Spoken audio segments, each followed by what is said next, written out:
Gabagoo? Gabagoosh. Gabagoosh. A megaphone.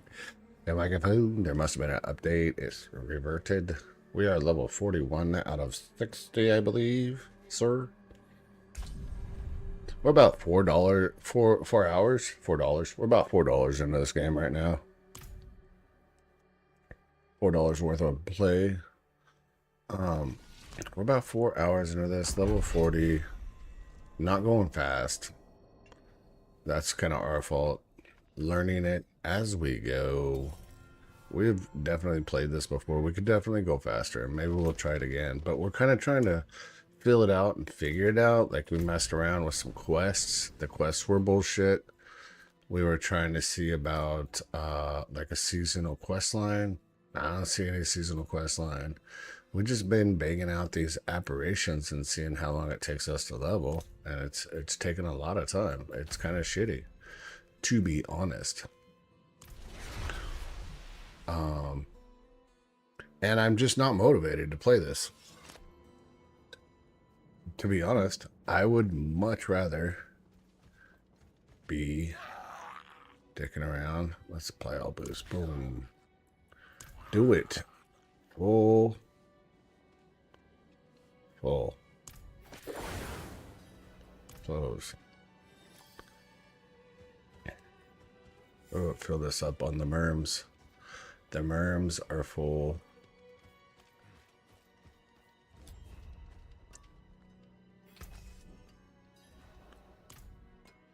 He wants me to do something.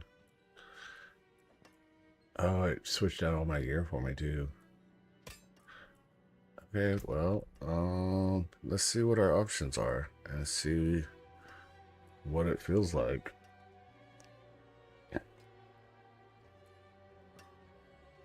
Earthquakes, probably.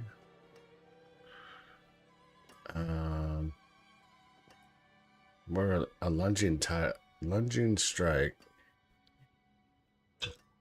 Just pretty much lunging strike and leaps. Leap quakes.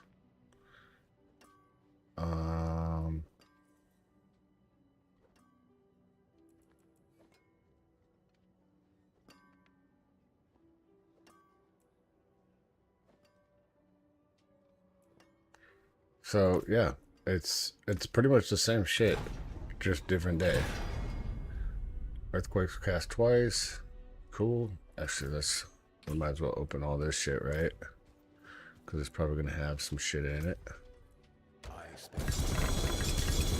Oh my god, they're just gonna give you everything. Okay. That's cool. That's cool.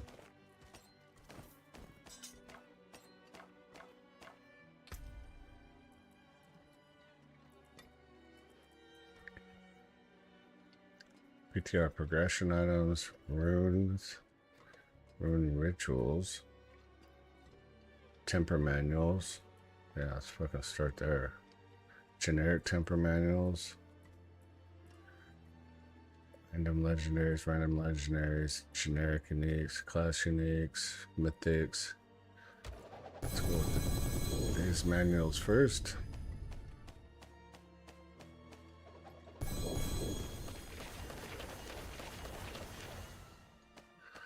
We do not use the roller boy method. We just pop it like it's hot. Class temper manuals. Oh jeez. Oh jeez. Oh jeez, Rick. That's a lot, you know, when you think about it. That's a lot that you have to go and find.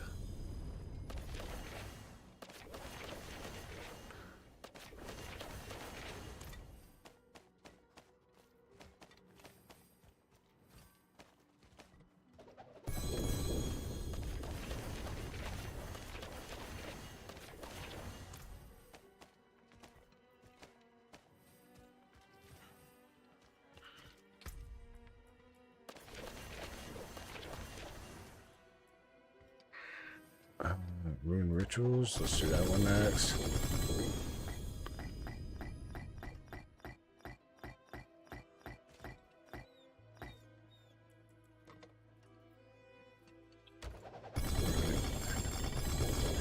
Invokers. Can we carry them all yet? I don't no. They did not. They did not increase the rune holding.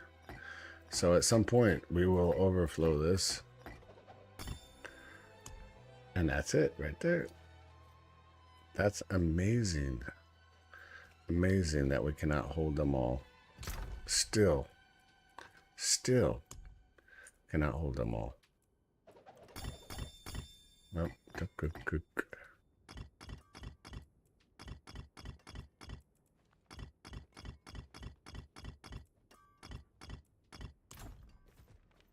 Amazing that they have not fixed that yet.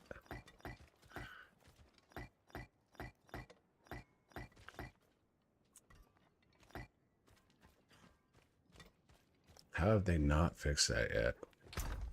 That's just dumb. That's just dumb. That's just laziness and stupidity. I do like the sort button though. I wish they had that in PoE too. Not gonna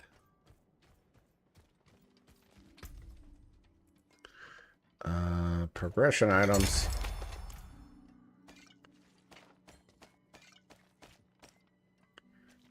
Okay. Does that give us everything we need for this? It pretty much does, I think.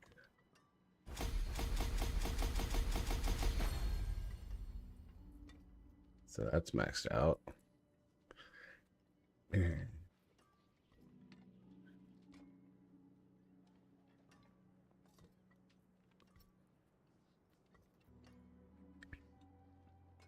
That's interesting. Unbreakable stealth for 2 seconds. When you cast an attack, enemies with waves of spike for 2 seconds.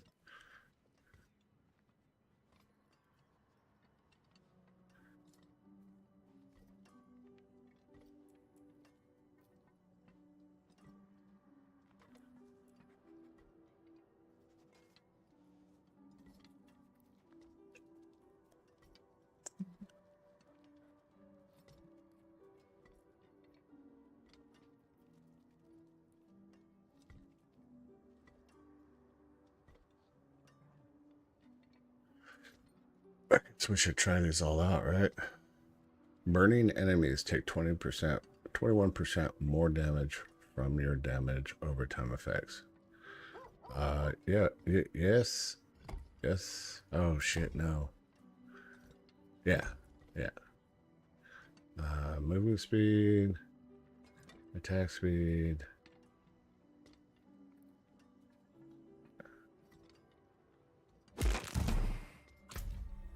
Oops. My hotkey fingers are so hotkey. I can't afford that.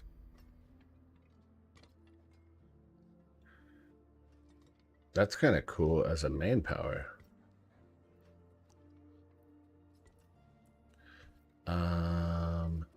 And we're out. We'll go get some more. We'll open everything first, I guess.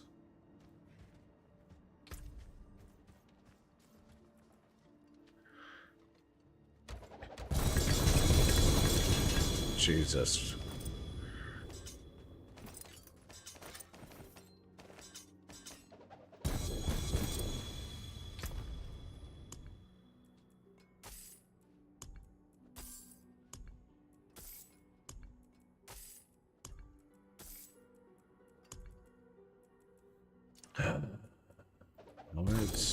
God damn it. Why is it sorting gloves above everything else? Did it change the sort somehow? I want to change the sort.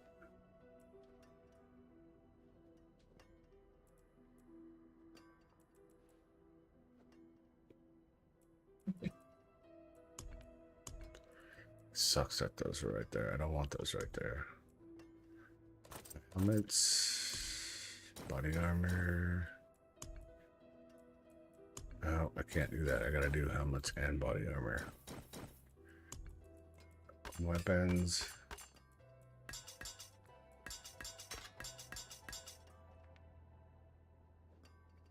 Gloves, legs, and boots. Gloves, legs, boots. Rings, amulets, and then miscellaneous. That way we can kind of figure out what's going to be best for us. One by one. Short. Helmet, body. Weapon.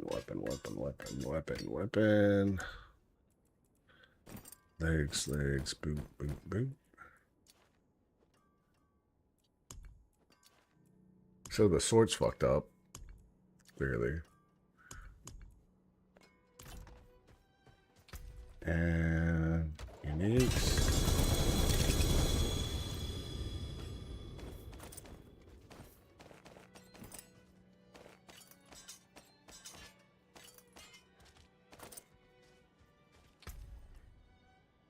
More uniques.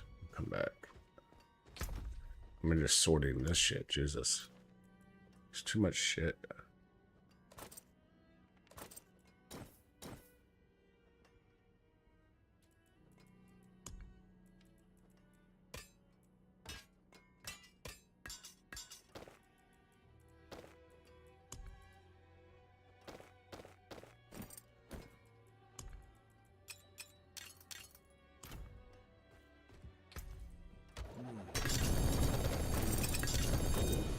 I shouldn't even pick these up, but I will.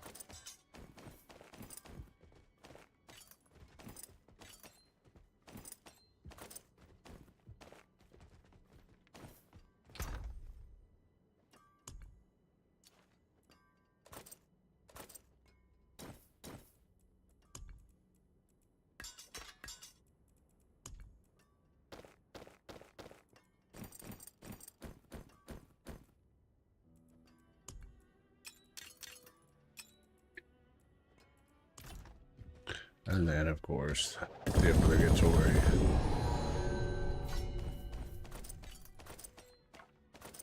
Not even a double. Not even a double in that.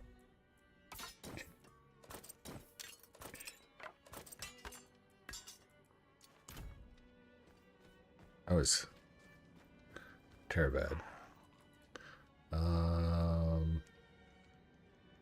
Let's see. We already got all our Paragon. Grant all seasonal powers.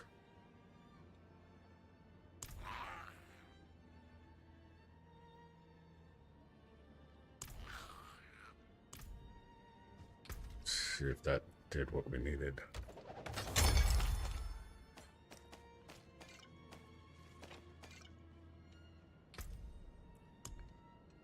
Yeah, there's another 5,000. Let's see. Duriel's Burrow. When you evade, you now burrow underground. That's kind of cool.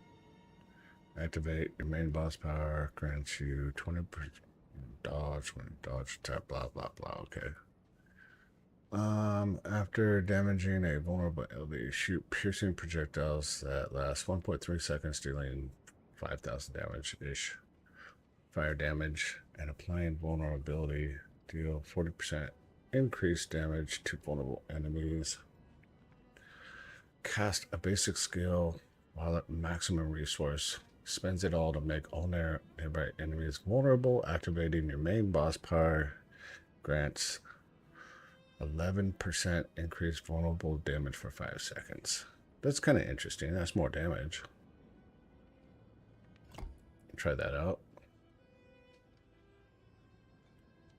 I'll get rid of the movement speed.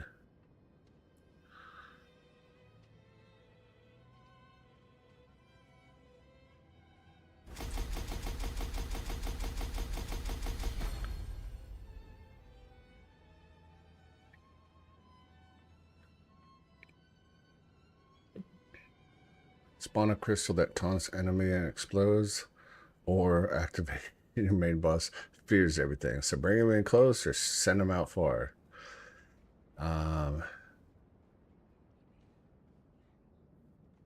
Shoot spikes, cold damage, freezes, or main boss power chills enemies. It damages.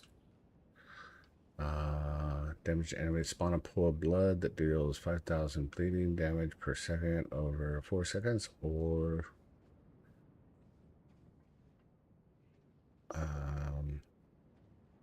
heals me for 5.5% of my maximum life over 5 seconds.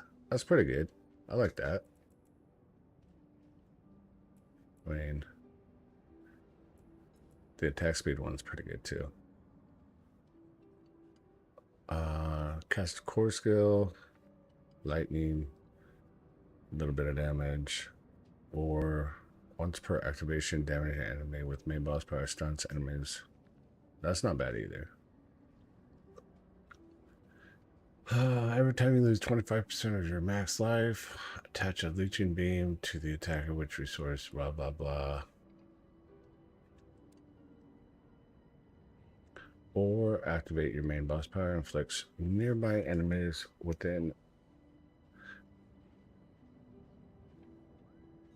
8,000 corrupted damage over 2 seconds.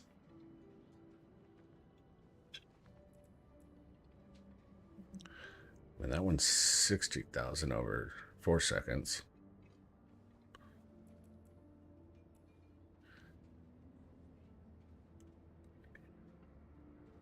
After you cast ultimate skill, lob 4 bombs doing bullshit damage. Killing an enemy with your boss power reduces ultimate skills. Meh. Like cooldown on ultimate, we already got 0 cooldown. We can already get 0 cooldown, so we're not really impressed. Hitting enemy with affected by damage over time spawns a wave of acid that deals 16,000 poison damage over 4 seconds. Applies 10% more poison for each 1% of that target's life currently affected by damage over time. Once per activation, damaging an enemy with your main boss power also applies 2,000 poison damage over 3 seconds. That is dog shit. When you gain excess primary resource, spawn a piece of ore. After 2.5 seconds, the piece of ore explodes into 7,000 fire damage. You can spawn 3 pieces of ore. That's stupid. Activating your main boss power spends all your primary resource to increase its damage by 1.5% per resource spent. That's not bad. I wonder if that will combine with that. Casting a basic skill while at max resource spends all. No, it won't, because... Or will it?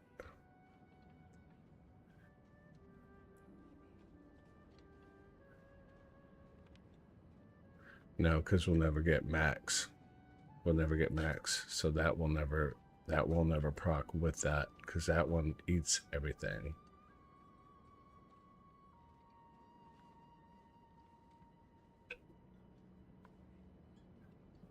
That's pretty good, though. I can't afford that. Well, you sure can. It looks like we're going to have to...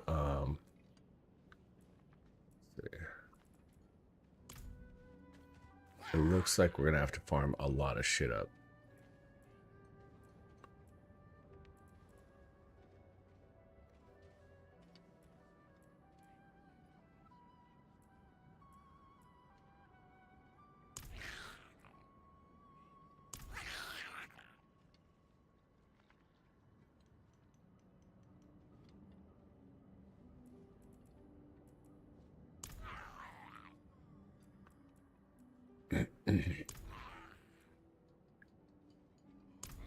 Is that what I needed? That is.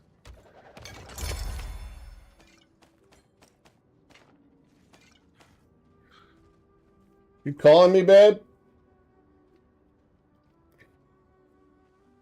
I thought I heard the woman's.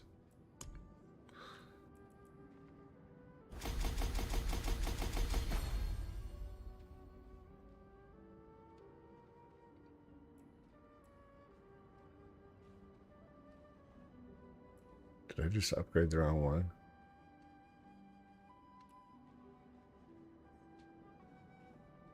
No, that's the right one. 3.4% X per resource spent. I activate it every turn. So we'll try that one out in lieu of that one. We'll swap them out, see which one's crazier. I still like this one. I still like this one. I don't have the coin.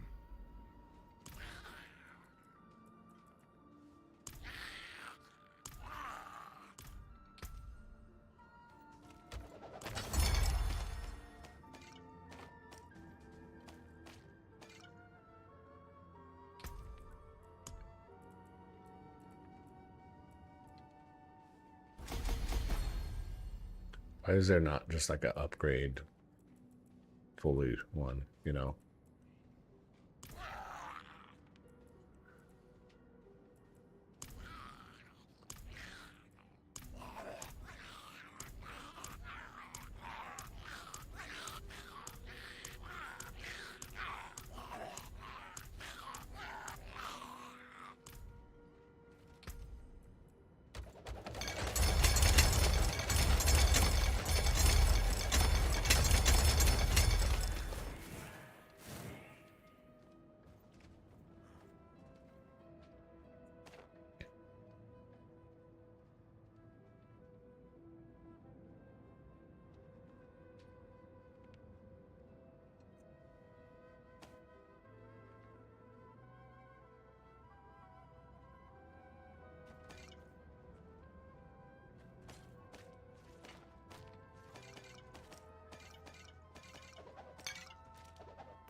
Nice.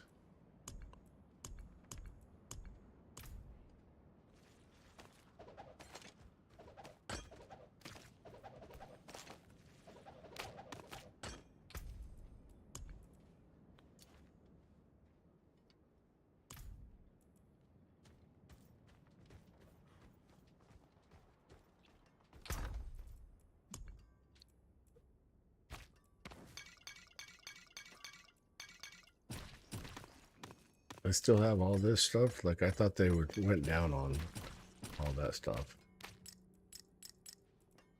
It's dumb.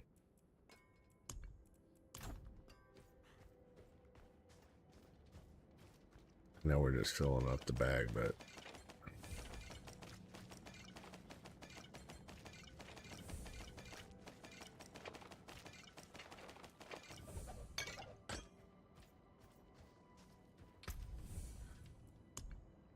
$93,000. That's what I thought.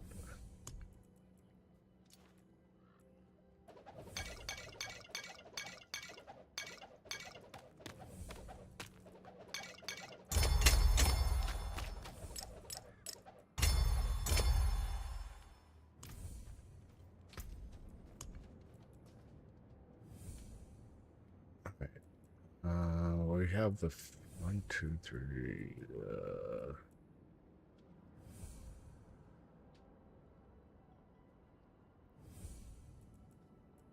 So, Rhino, man attack, extra, and then this one is, we'll try that one too.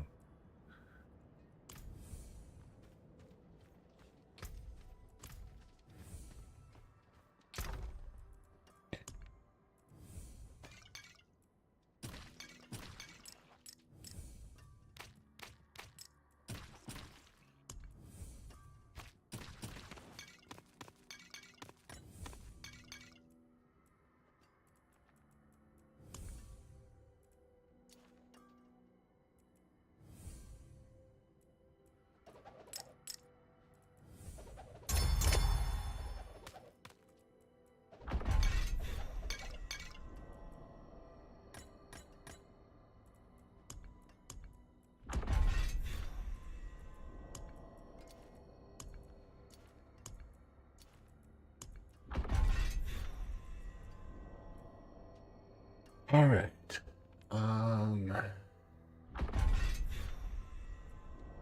We'll do that too.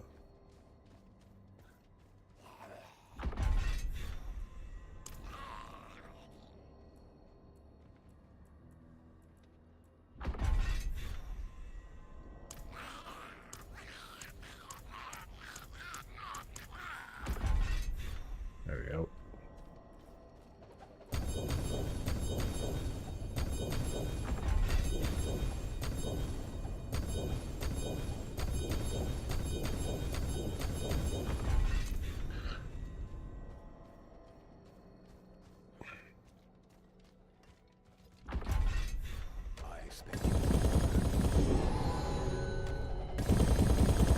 It's a double. It's kind of shitty. 2 bags, 1 double. I think he's possessed.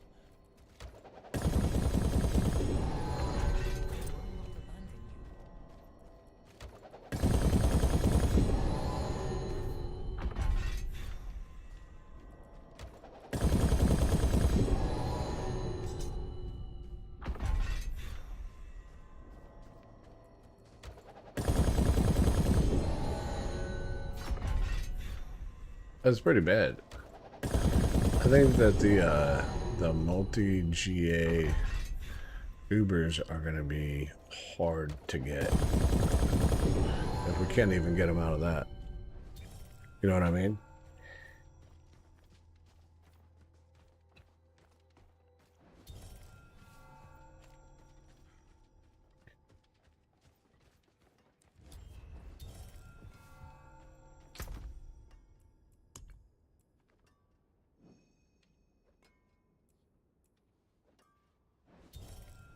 Oh, we didn't even get max life on it. That's awesome.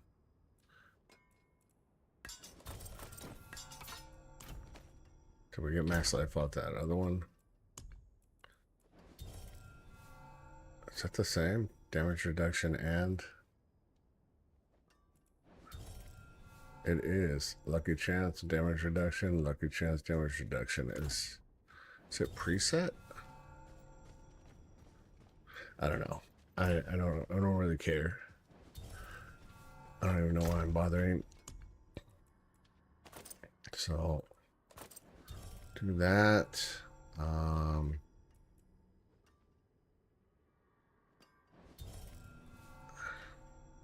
want damage over time. I think that glaive, is there a glaive that has damage over time? That one's damage over time. That's what we're after. Starless. Or do we want Starless?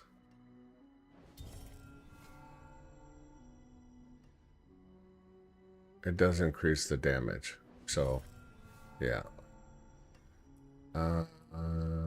Kabagi. I think we'll probably take that for funsies. Hey, what's up, Poppy Lace? How's it going? Oh, thank you. Thank you. Let's see. Oh, we could do Andoriel's Visage. Poison Nova with the fire would be good.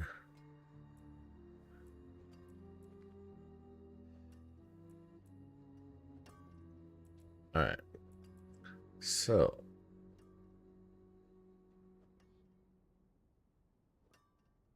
This dog shit. Let's put that on. Oh, we threw it in there, didn't we? Put that on. Put that on. Put that on. Alright.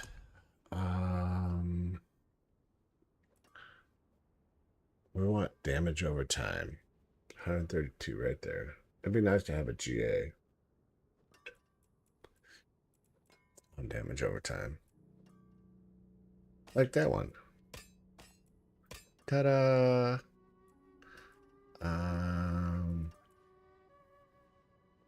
I believe axes. Yeah, axes are damage over time. So we want Axes with damage over time. We don't have any. We want GA on damage over time. So let's go get that in a minute.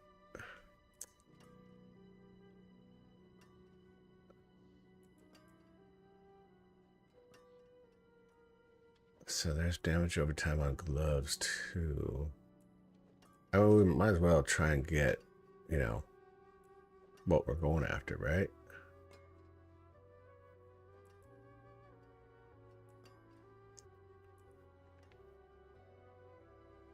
+2 to lunging strike. Might as well. Might as well.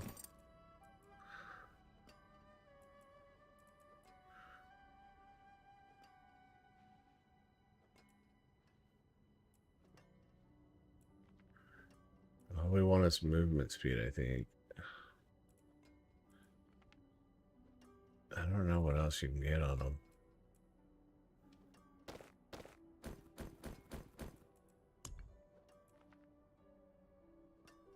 Attack speed, that's what we want.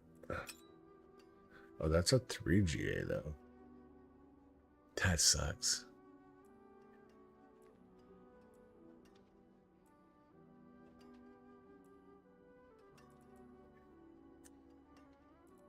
We want what, armor? No, we're good. We're good. Do we already have armor on this? Oh, that's got cooldown on it. Not that that's really needed, I don't think, but movement speed would be good. Damage over time on a ring is even better. Can we get damage over time and attack speed? Let's go ahead and go with damage over time instead. Keep that one off to the side.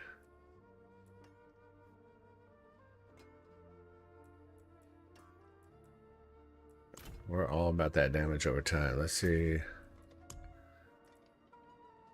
137,000 now. Equipment. Let's see. Random legendaries. Random. There we go. There we go.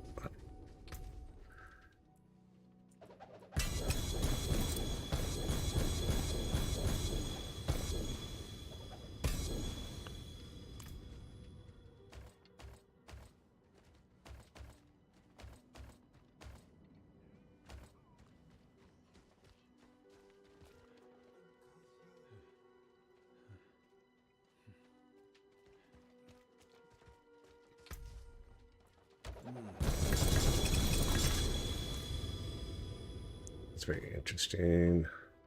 We're gonna pick probably all of them up. Well, it's gonna take too long if we do that. We want gloves with damage over time.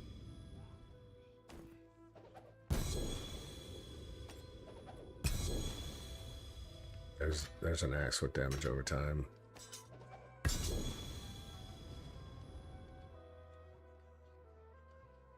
I wish we could see what it is, you know what I mean?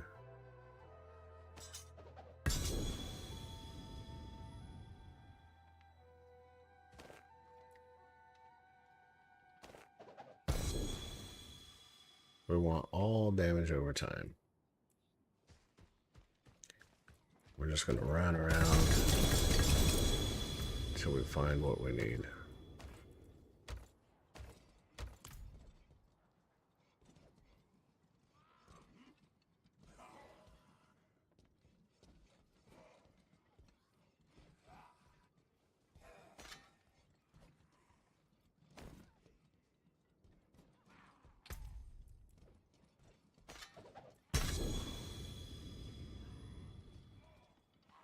Movement speed could be worse.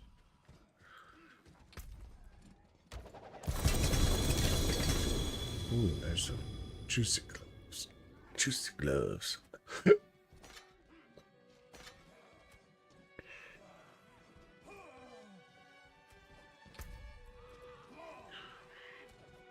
No damage over time. I mean, it has it, but not, you know, damage over time, but not damage over time.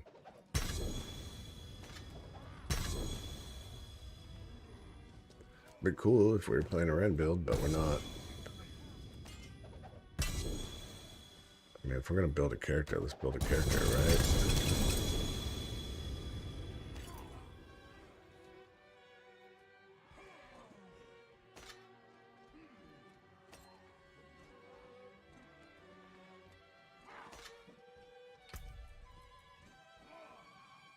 Strength, life, and resistance.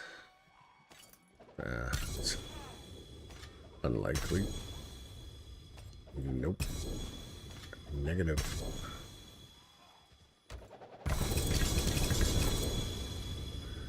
Putting in the time. We're putting in the time. We're looking for the shit. Looking for the shit. Hey. Oh, there's an axe.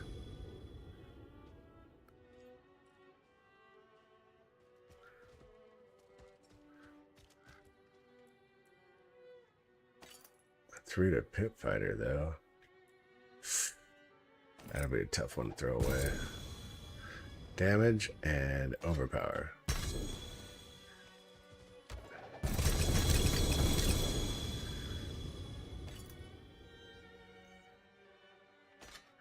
X. Ring. X. So that one's got +3 for pit fighter. We'll think about that. Negative. Damage over time. We got the damage over time. Damage.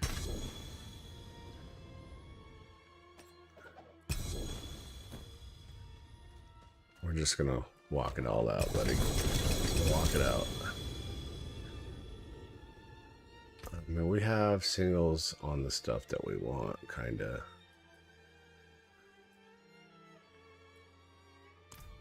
I should be looking at pants. Those are not the best. Not the best. I don't know why we haven't been looking at pants.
We're really spreading it out, aren't we?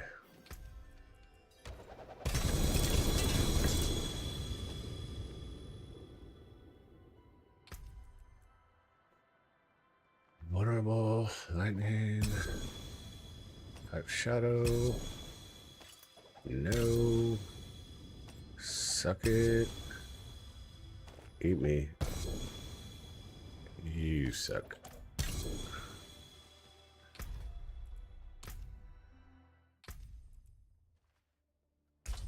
Get a fresh board.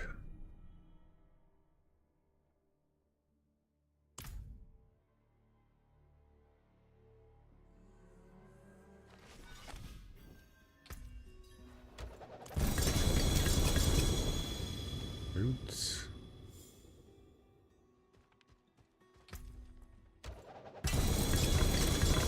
Ants. Axe.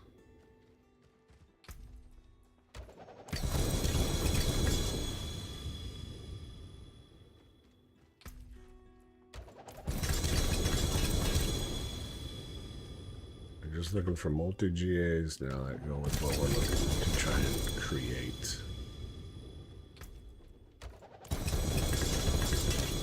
And we're just not getting them.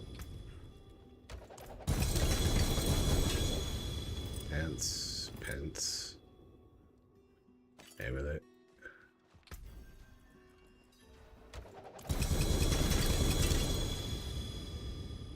Board.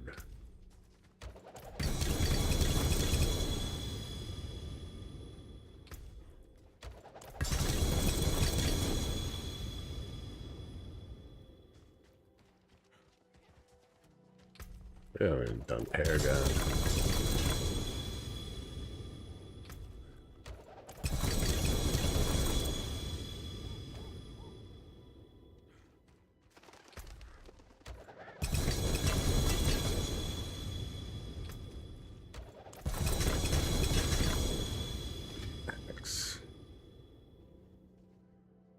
We already have our pull line, thank you.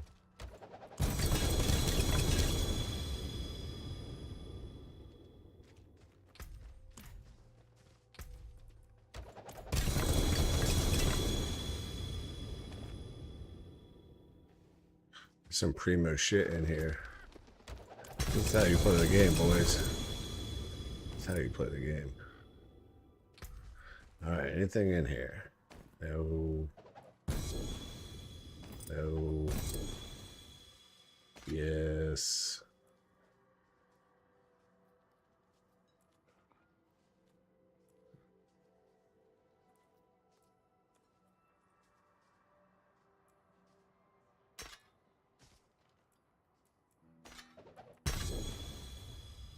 No. No. Negative. Oh, attack speed? Yeah, we can do attack speed. Yeah. Fuck yeah. We're all about that attack speed. In fact, we want attack speed. Oh, that's overpowered. God damn it. No. Damage over time, max life. Oh, that's pretty cool. It's not strength, but you gotta love that life, right?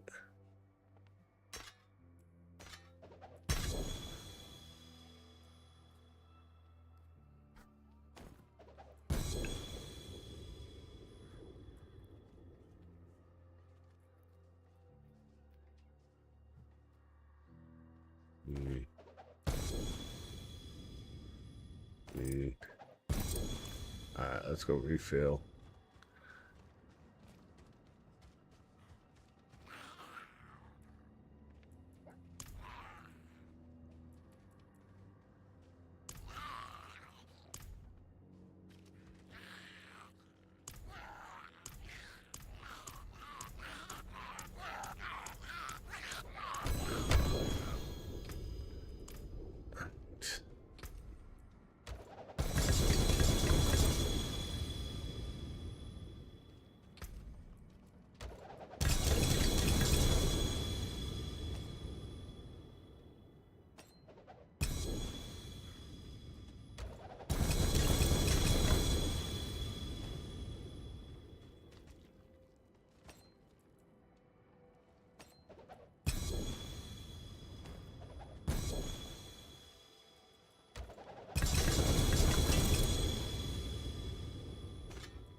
You gotta put the work in, man. You gotta put the work in. This is hard work.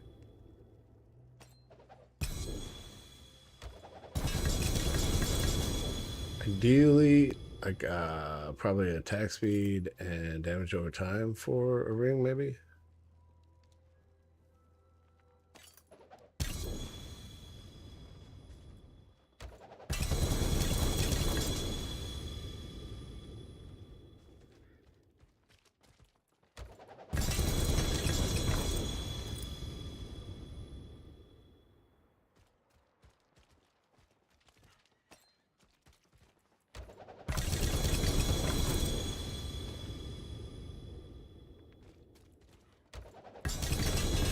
This is like several months of farming like right here.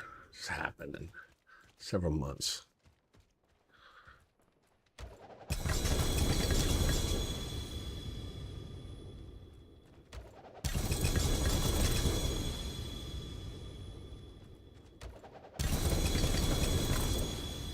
And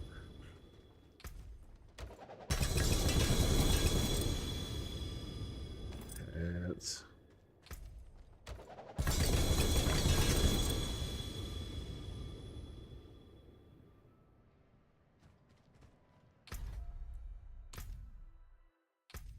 start pathing back.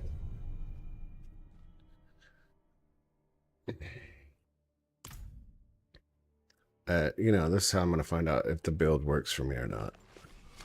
That's going to take a while.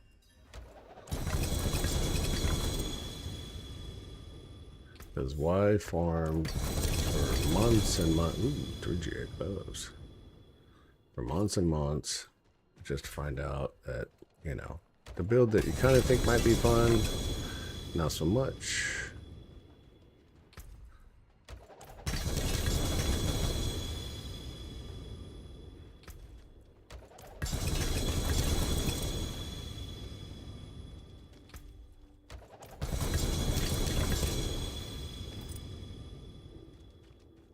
And 2GAs, I don't think 2GAs is too much to ask for. I think most people can acquire 2GAs on most of their gear pretty easily.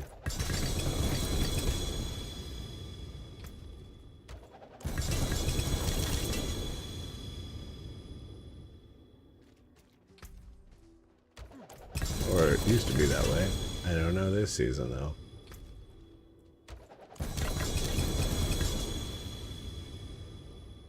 But then again, like the build that I'm doing is not what you would call a typical build either, so it may not be possible.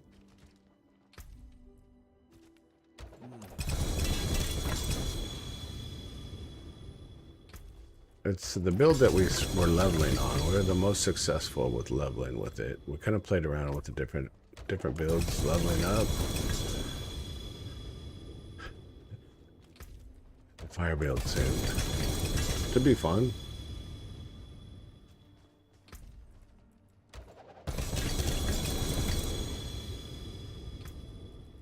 We get any winners in here? Nope. Interesting. But nope. Nope.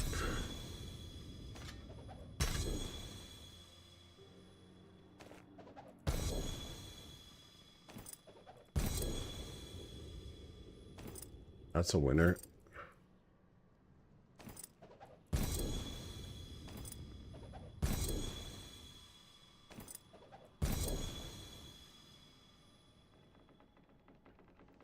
That's a winner.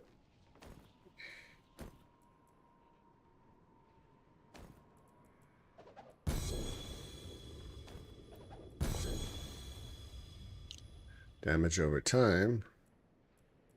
At least there's that. Don't really need the poison. The making enemies vulnerable would be amazing. Like damage over time, making enemies vulnerable, attack speed. That's our perfect 3GA.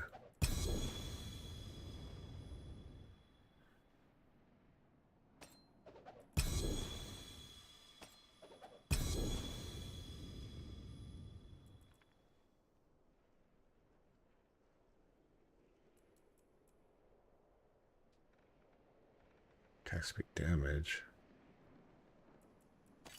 Better than that. So we'll stash this one. I think that's probably good though. That ring kind of sucks. Okay, everything kind of sucks, but Thank the light you're here. My boy, I think... No witchcraft here, only honest magics.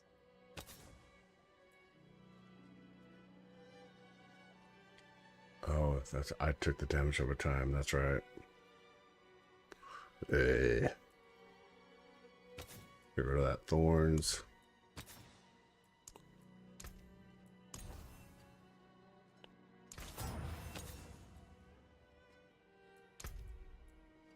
Yeah, we don't need resistances either.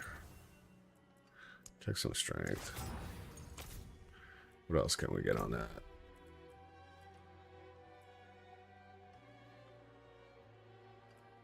Don't need armor. For strength. Close, that'll be it. Thank you, sir. Strength, movement speed. I want to get rid of that strength. What could I get? Nothing. Strength. Get rid of that heal.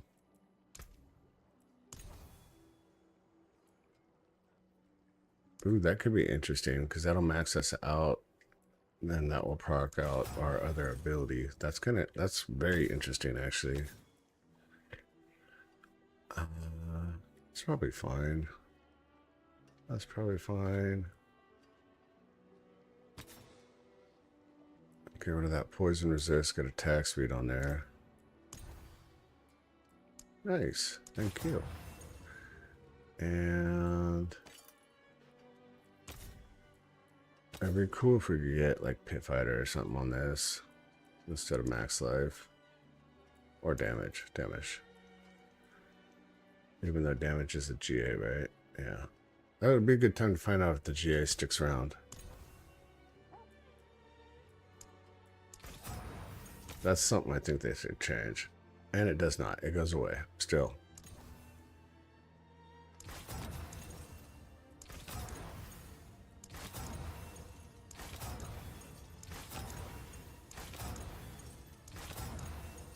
We can get plus to skills on that, right? Yeah. Pit Fighter right there. No mercy, cut to the bone, slaying strike, heavy-handed.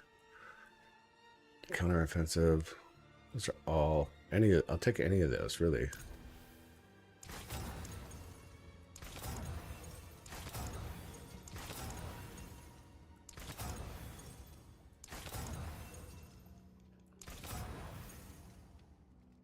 Oh, I'm out of mats. Oh my god, that's awesome. Let's see. Crafting materials, please. All materials, all.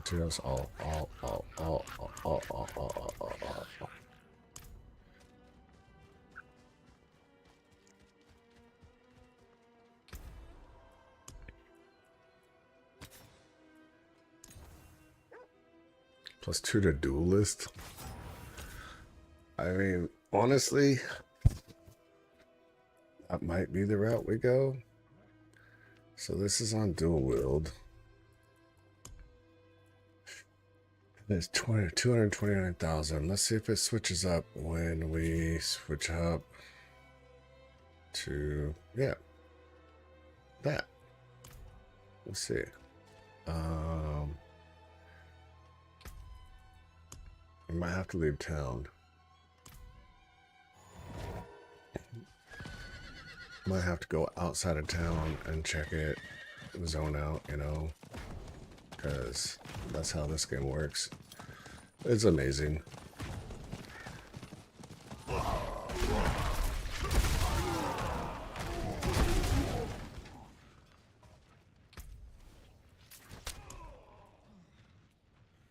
$400. So, and what happens if I switch it to one-handed axes? Does it change visually instantly? 367,000. That could have been buffs coming off too. 280,000. 367. Okay, so it depends on that. 200 and 300, and then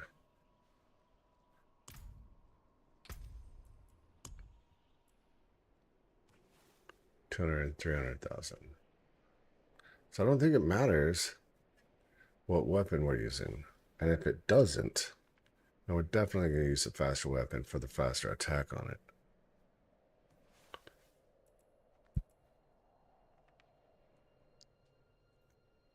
Why is that on 200 mace now? Oh, let's go ahead.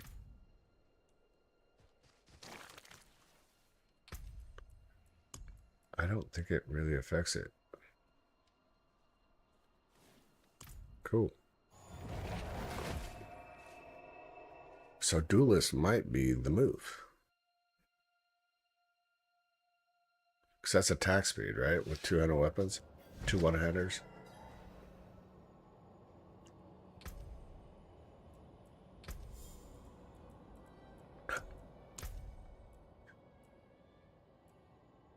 It is. That's awesome.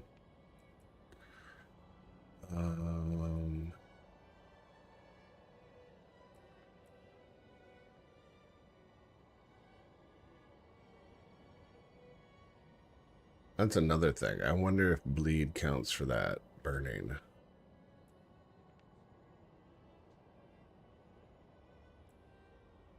That might be cool too, because if we're gonna burn all our fury super fast, we could probably build our thorns up pretty quick. Again, 10% thorns for 8 seconds up to 120%.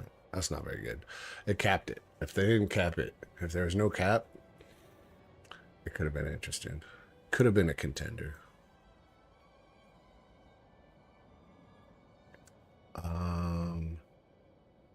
We're not using 200 weapons. We're using 100 weapons.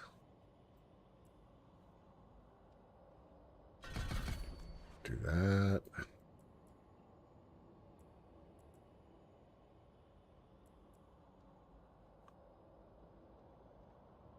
Look at that. That's sexy.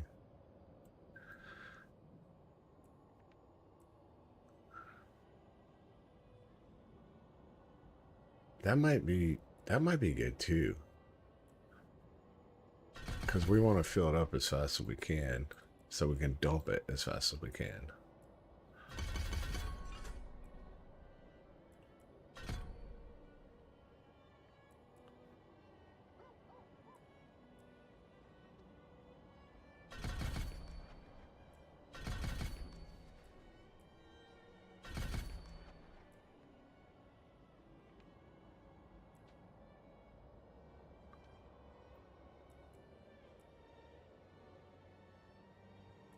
And if bleeding works, we'll definitely take that. So we need to probably try that out.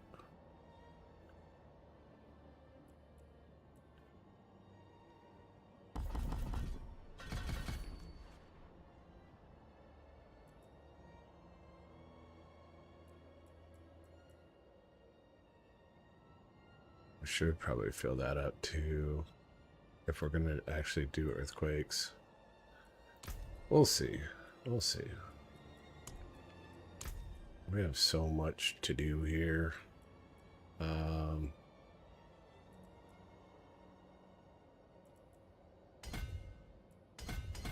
just going to go straight damage and see what happens.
We're just looking at different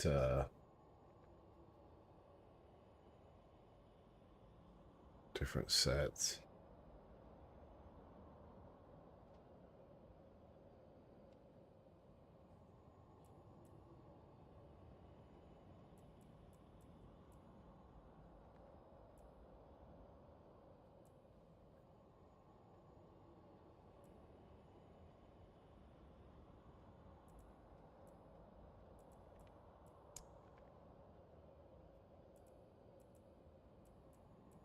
I wish there was a damage over time.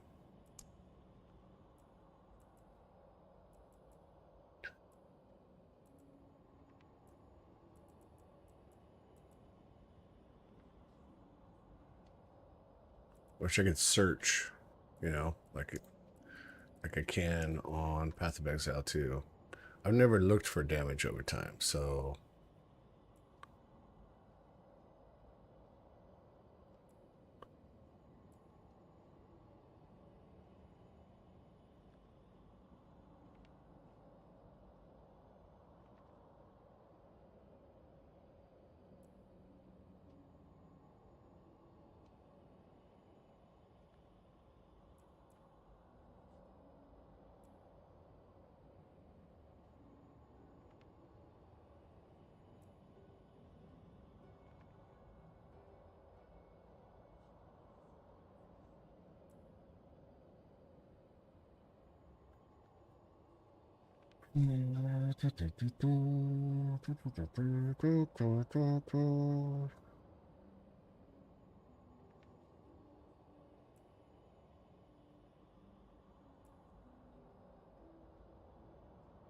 Executioner will use exploit. So yeah, we'll put exploit in first, I think. Well, there's ire too, because we will be berserking.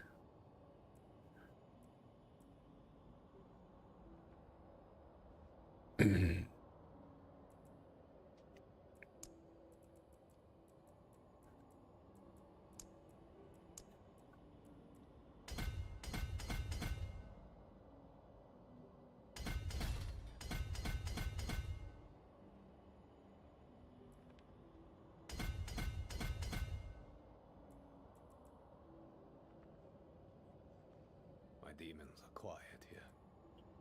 Mostly.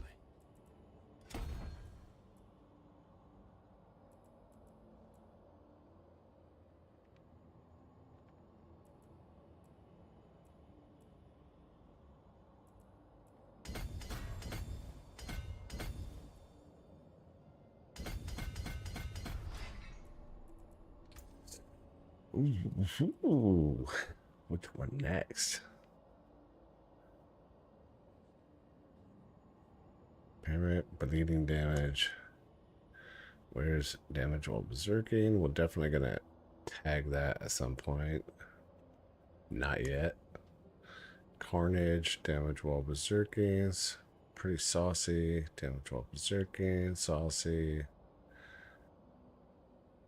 Increases attack speed. That could be cool. Ooh. Ooh. Preview.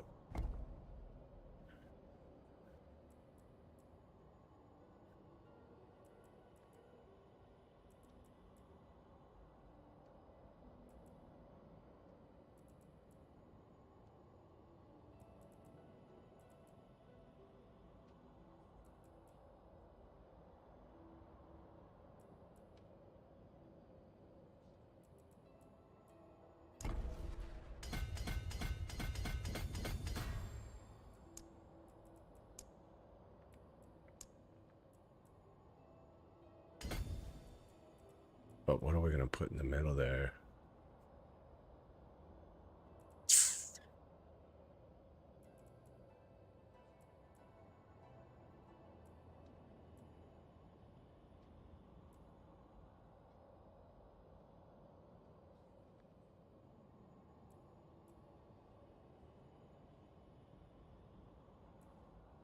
But they're not bleeding. I don't think it counts. The big bonus to the rare nodes could be good. The brawling skills is useless.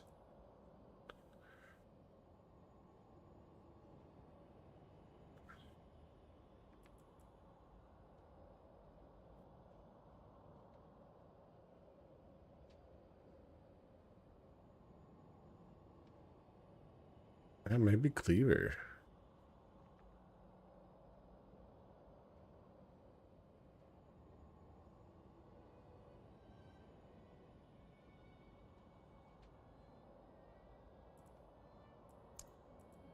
But it's a strength. If we use cleaver, we should use it later on and like off to the side somewhere.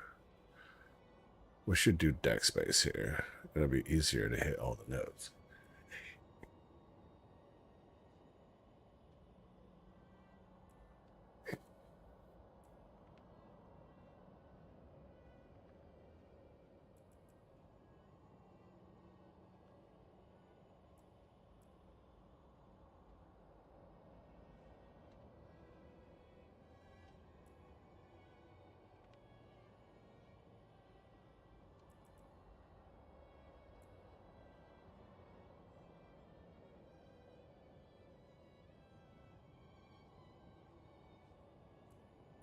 That's pretty good too.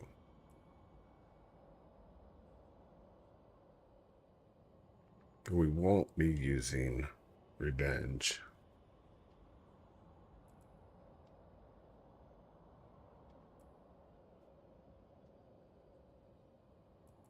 What are my deck space ones? Mortal draw.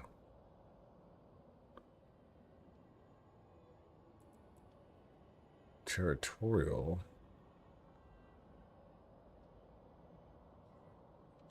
Which is good damage reduction. Which is what we will put right there. Actually, that's not a lot of decks though. There's not a lot of decks on this one. Okay, so let's go with cleaver and strength.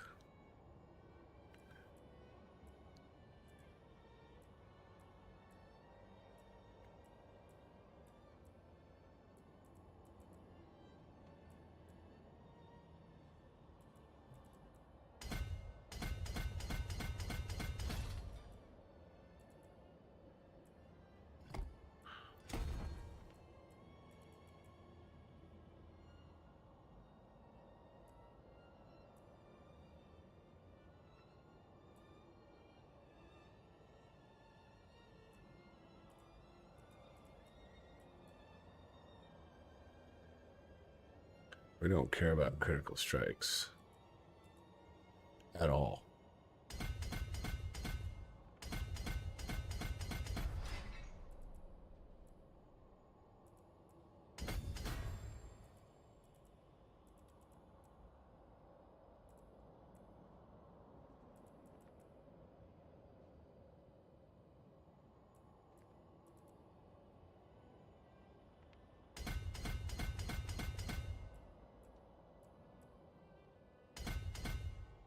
But it is more strength.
And then we'll put one on each of those.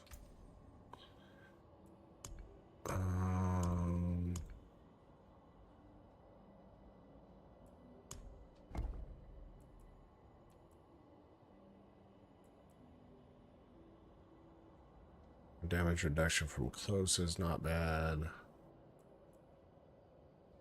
Attack speed's good. Flat damage.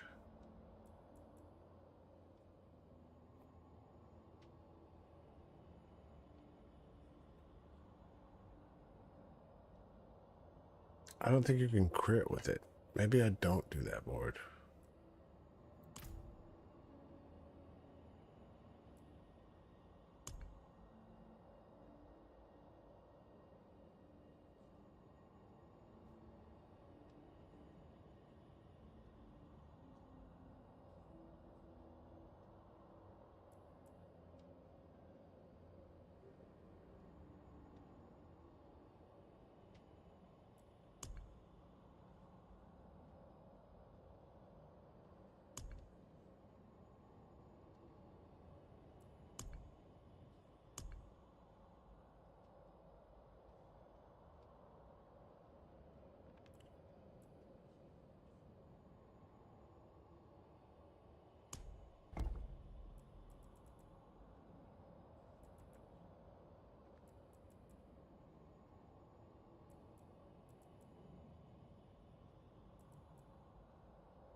We put it here though.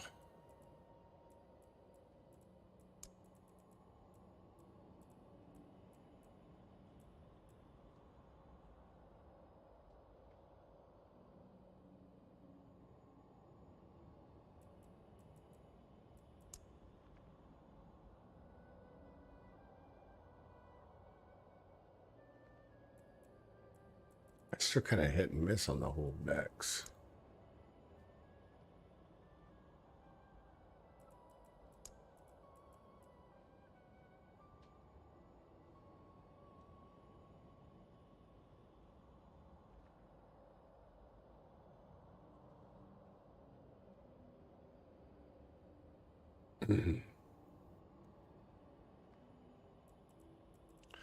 Not a lot of willpower there, but there is a lot of strength here.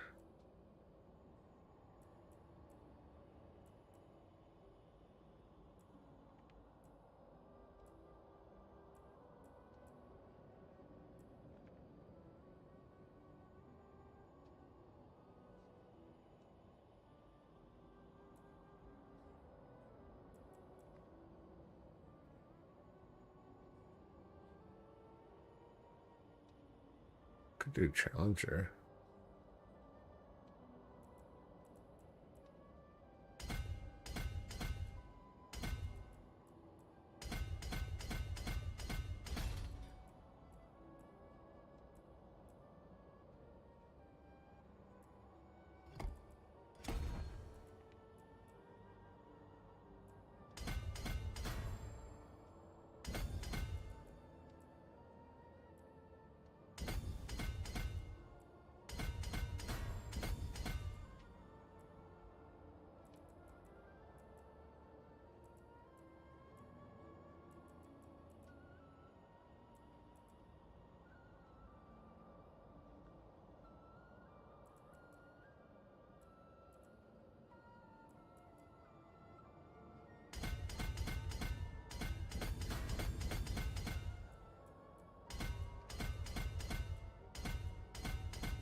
I don't want to go too deep into it unless I have extra.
Ah, damn it.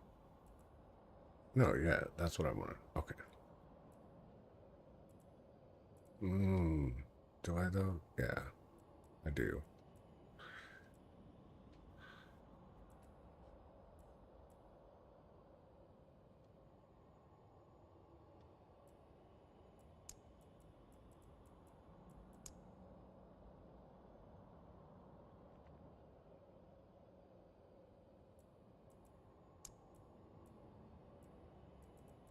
One, two, three.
We could.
Well, that's almost maxed out already.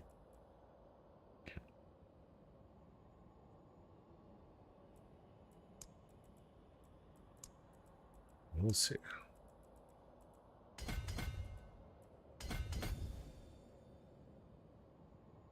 I don't really care about that one.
Why is that lit up for berserking?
Probably close enough.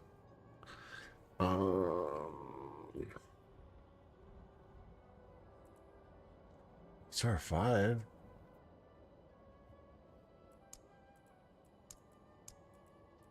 Triggered on everything. We need more decks.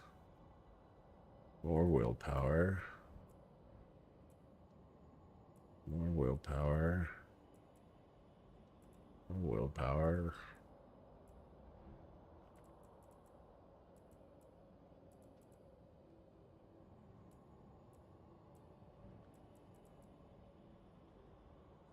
A lot more strength. Why do we need that much more strength? Oh, I don't think I have it on my amulet. And I don't have it on my equipment that much. We'll have to fix that.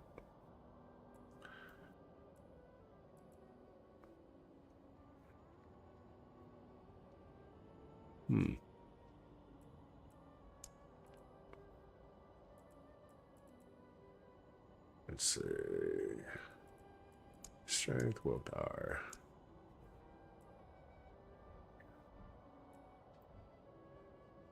Oh, well, I guess you can only do one at a time. You can't select them both. That's dumb. Let's go for strength first, since that's the obvious move. Although, no, not strength. Dex.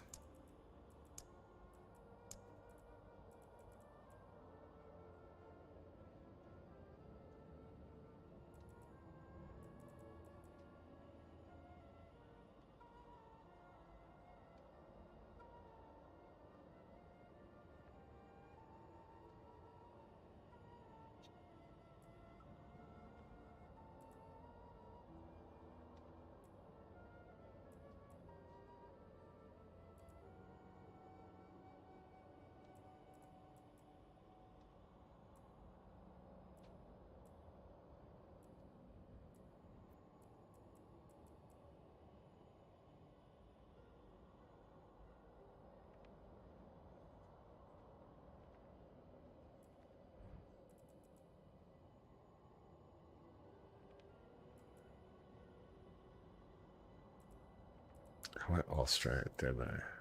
Except for down here. I took it all down here. I took it all.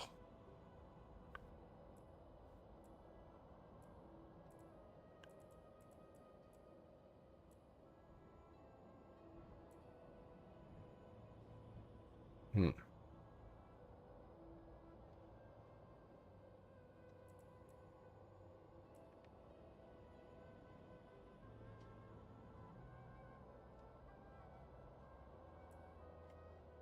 I could just gem. And just go for straight damage. Damage reduction.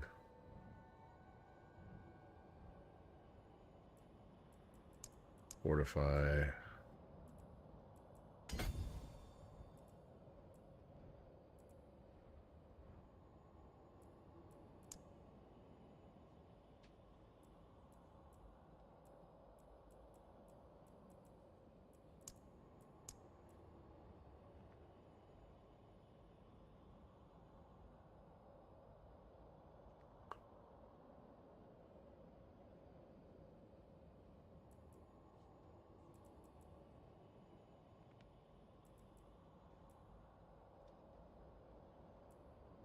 I hate going for random shit though.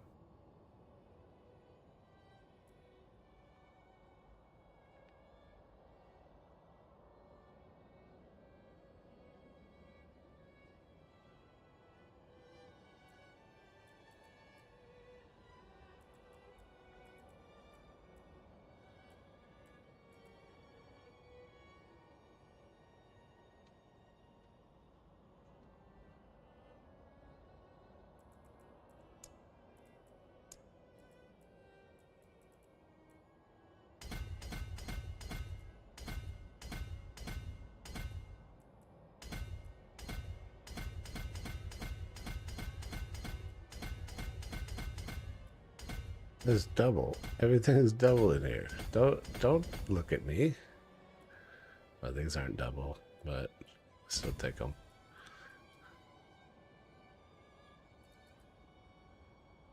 Activated that one. I mean, that kind of did it. Like it sounds dumb, but I kind of did it.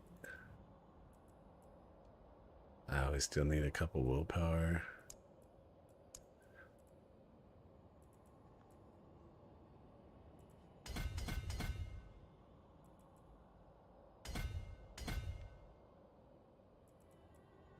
Did we go overboard?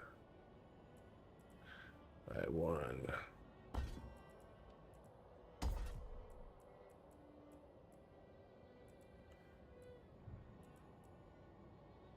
No, we still need quite a bit. And we need quite a... Well, we don't need that much dex.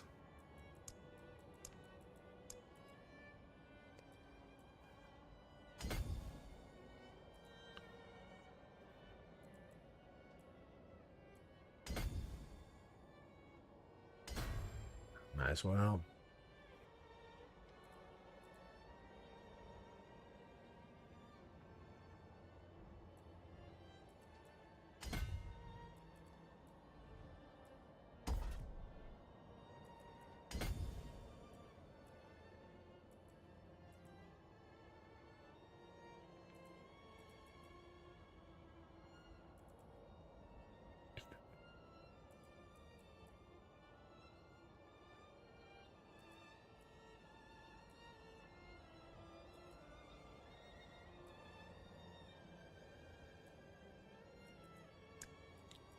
Clear all damage.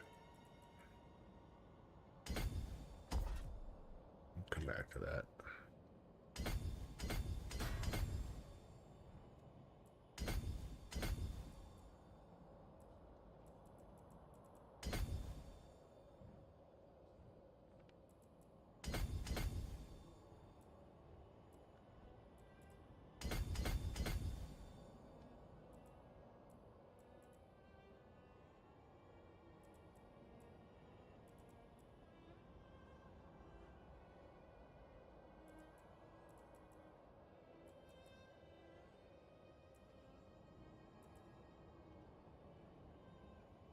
We'll go for life now.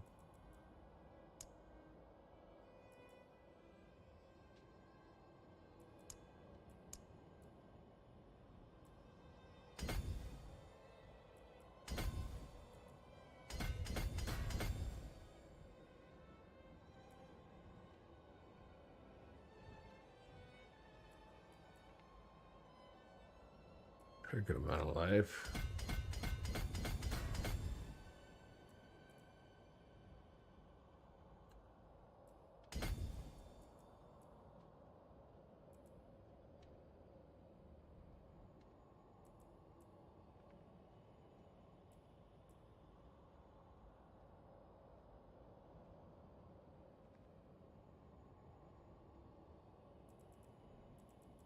What do we still need? Some willpower.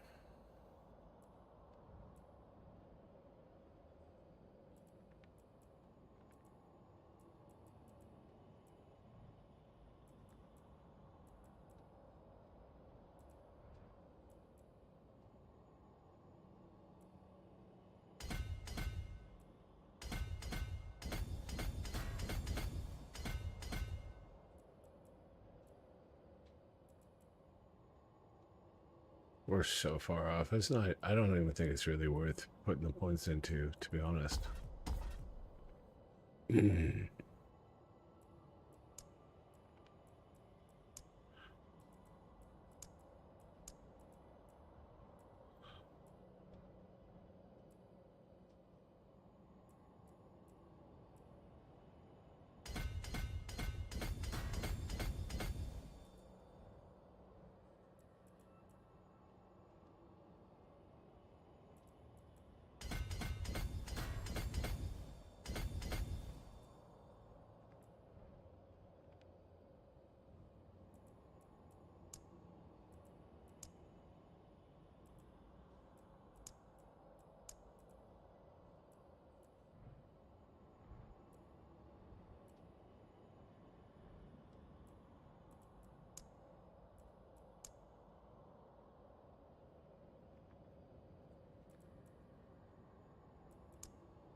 Have a whole lot more.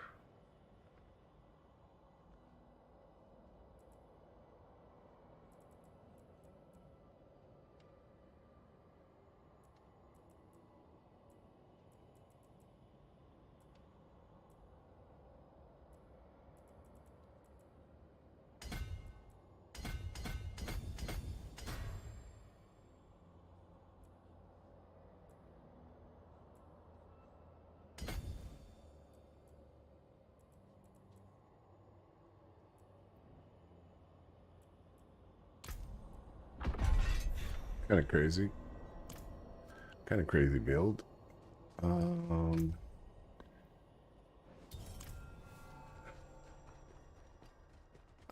don't know if this guy's gonna work at all.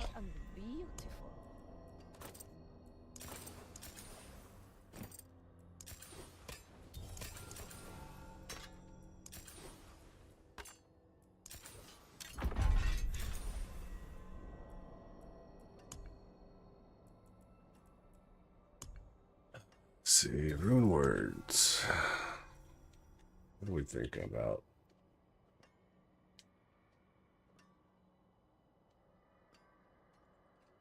There's one for attack speed, I know. That's gotta be right.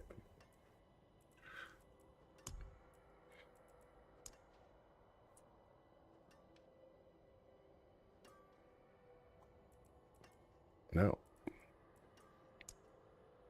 Maybe.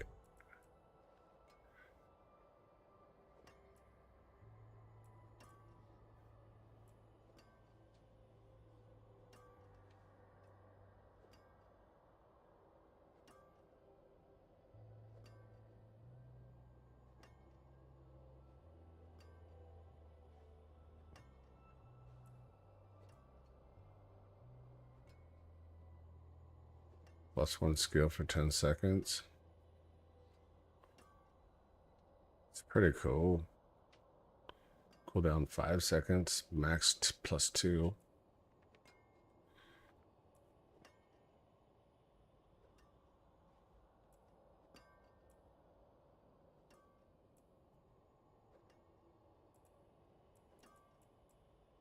I thought there was an attack speed one.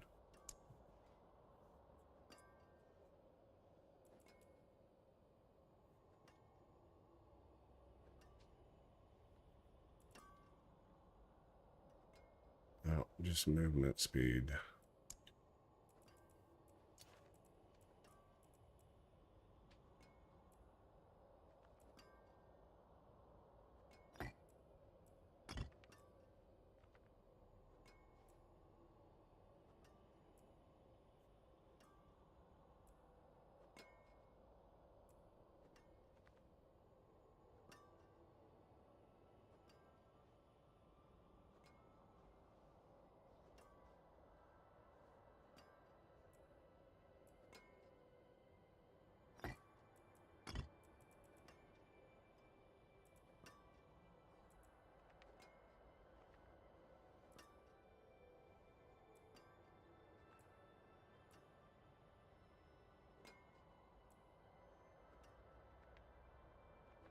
The bulwark was pretty cool.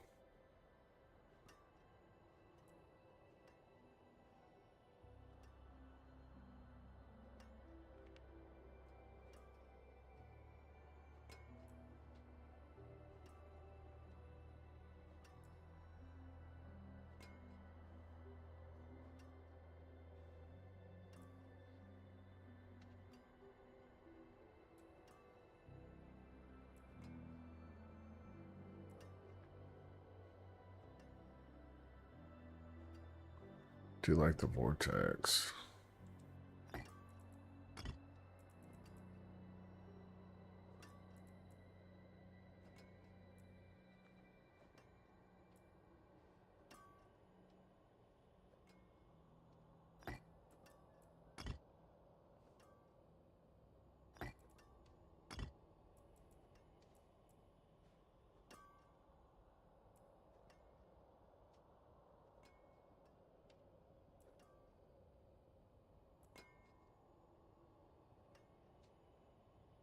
I wonder if the ability is eating 5% of my maximum max.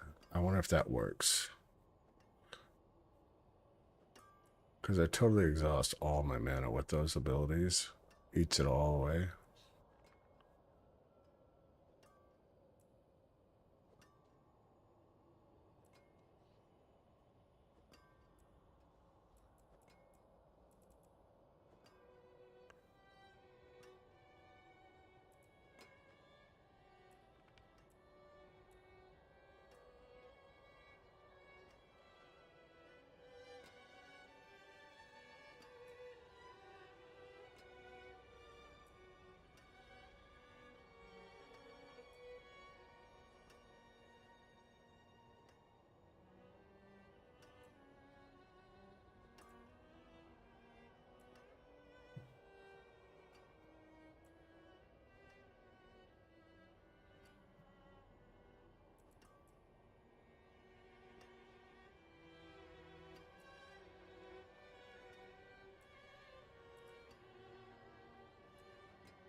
What is the two of the same skill?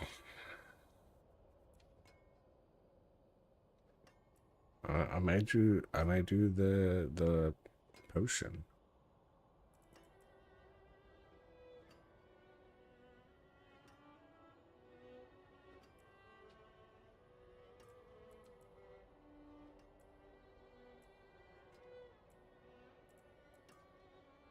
That's what we'll do. So that's 200. That's 100.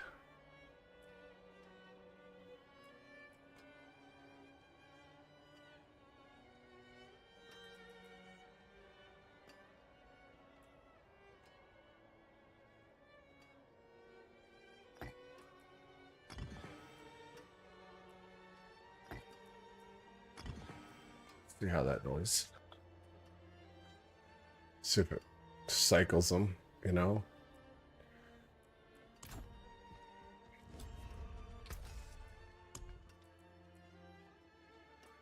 Hmm.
If I cannot be in the wilderness, this will do.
Damn it.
I want duration.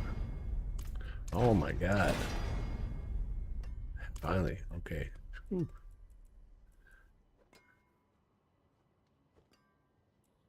Yikes. That was brutal.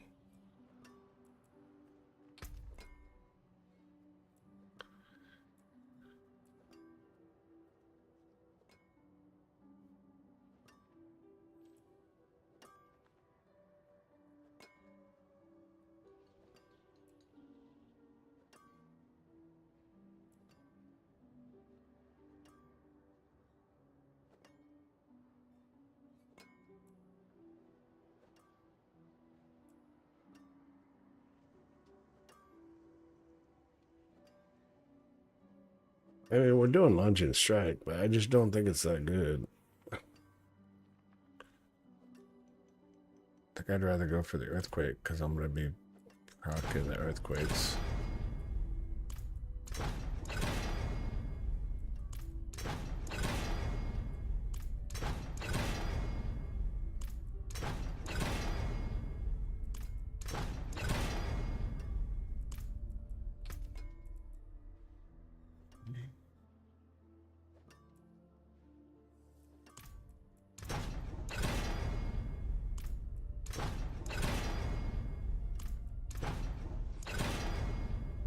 Fuck you. Guess it makes sense, right? I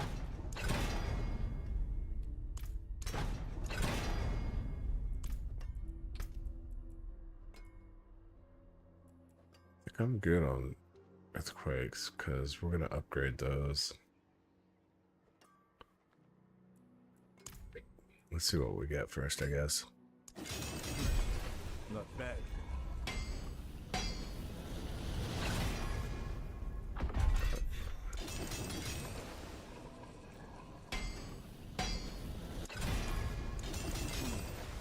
Unexpected.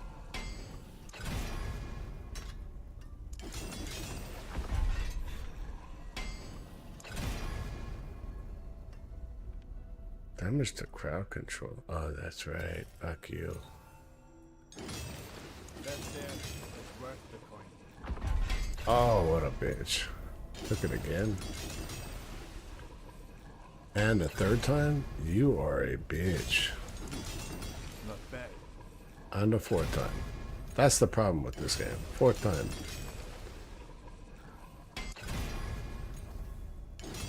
That there is worth the coin.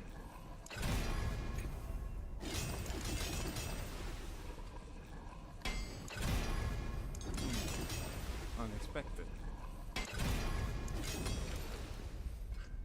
And we're out of mats. Hmm.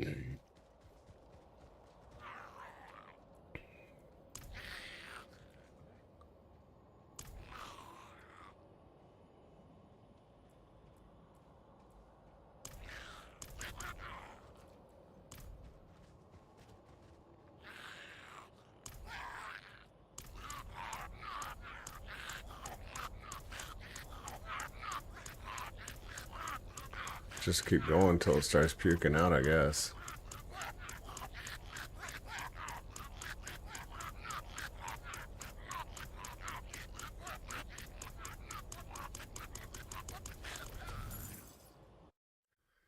Damn it.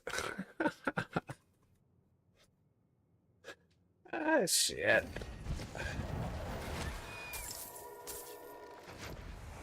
Oh, stand up straight. Stretch, boys. Oh. Let's make this beast. At least my movement speed's on point. Can't lie about that, right?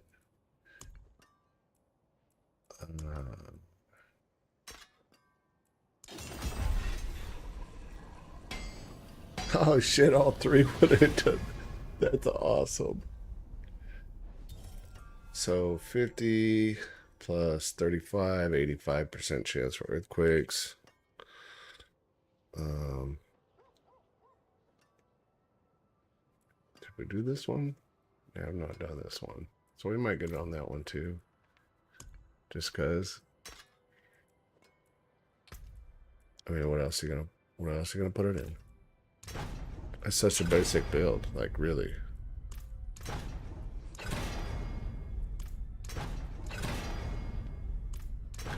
Not earthquake duration, please. Fuck you, man. There we go. What did I say? 85?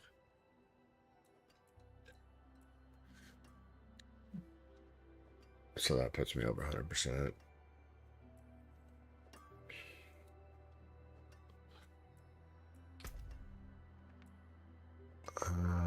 We could do more close. We already have close. I don't think we need damage while berserking at all.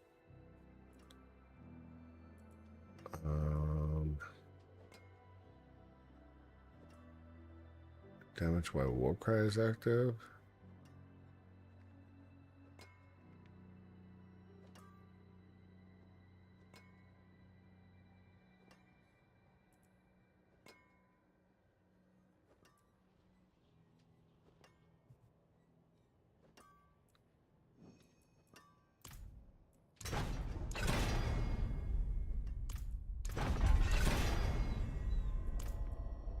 Fucking dust. Fucking. What? Stupid game, man. Stupid game. I hate this stupid game.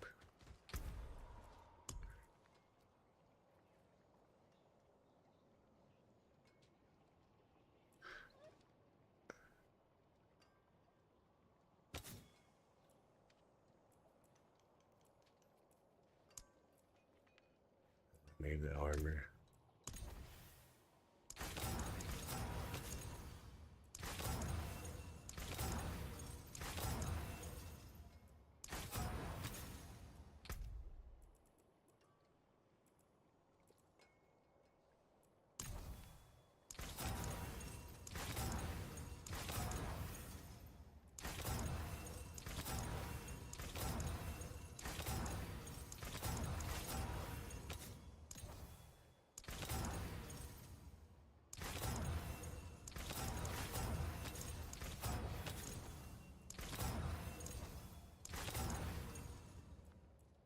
Oh.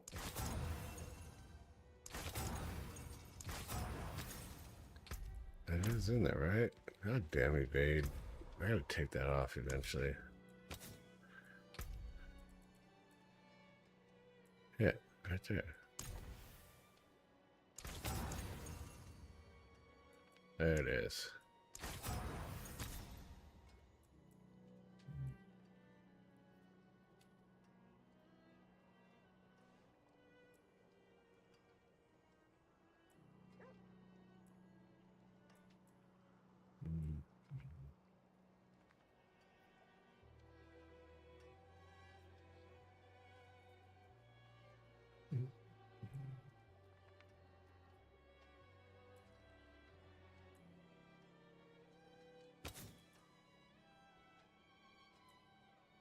Fare thee well.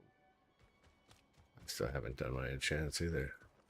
Hey, we're just spending the whole night here, just fucking off. Don't worry about us. We're just fucking off.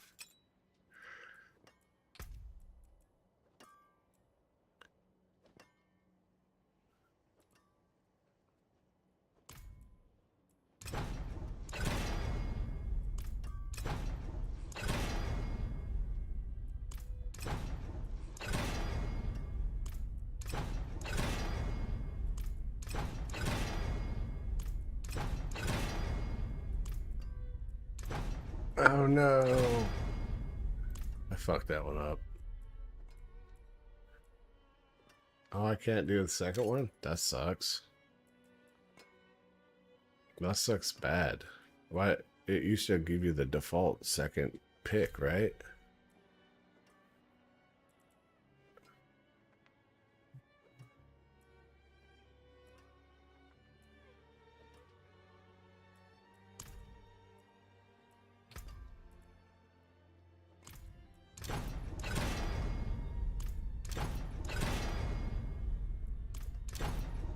God damn it, I did it again.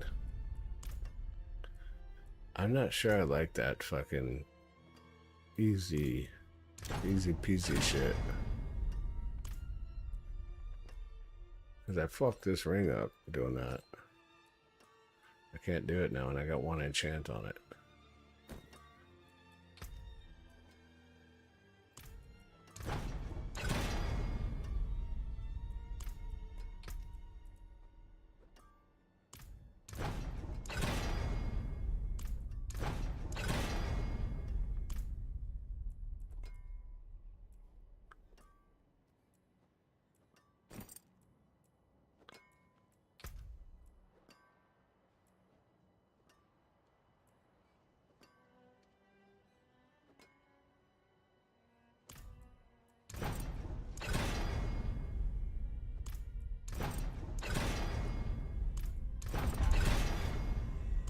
Re-challenging shit keeps giving me the same thing over and over every time.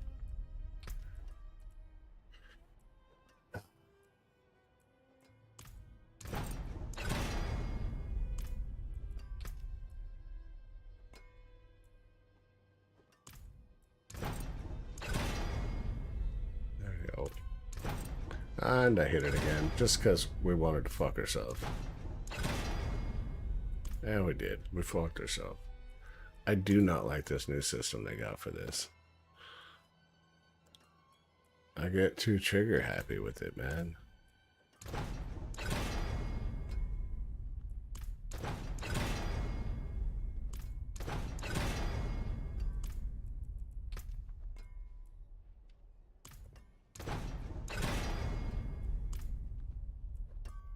I've fucked a couple items up doing that just now, so there is that.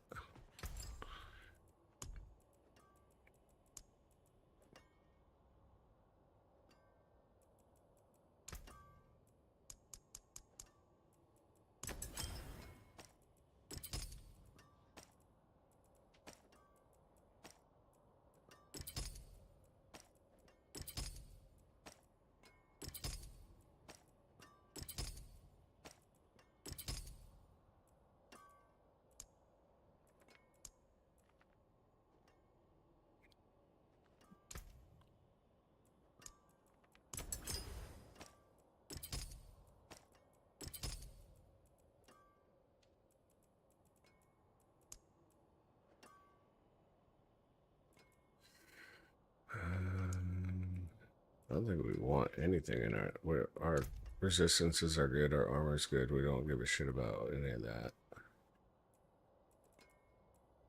I wish there was like a bonus round item you could do, you know?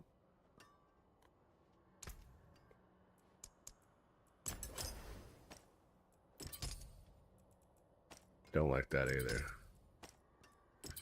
Putting the gems in, the noise is annoying. Fuck you guys. Stop being annoying.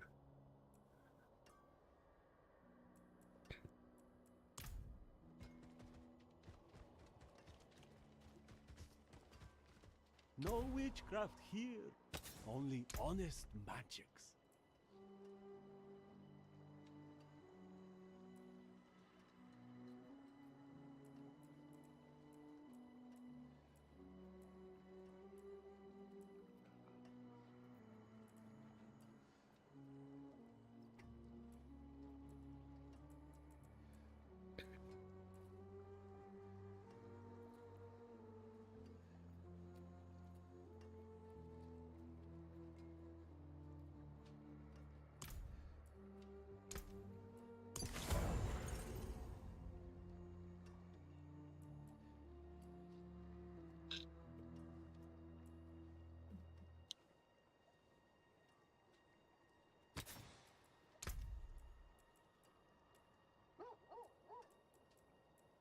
I don't even remember what I had on it anymore.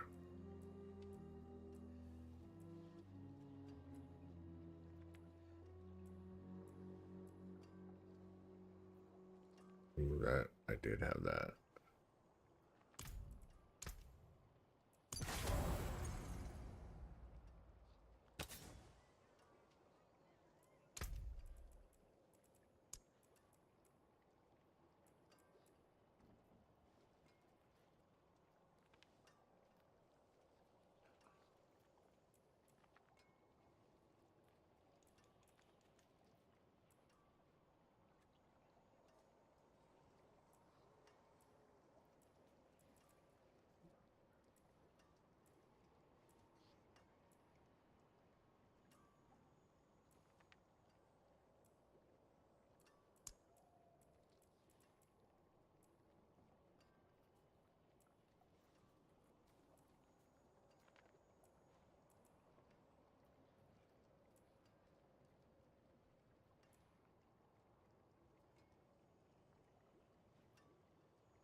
think I need anger management. Oh, it's different now. Okay.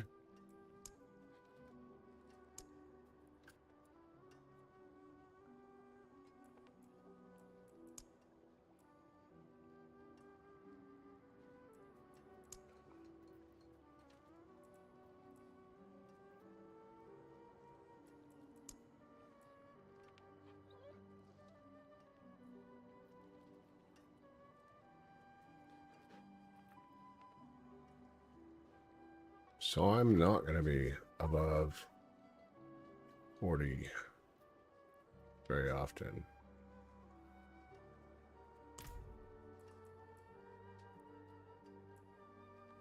Because my abilities eat my shit away.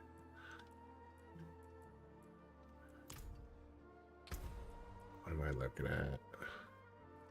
Maybe a defensive on the pants. If I cannot be in the wilderness, this will do.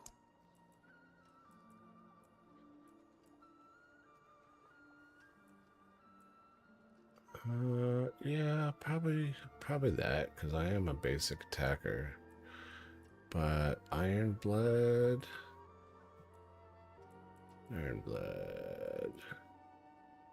is 30%.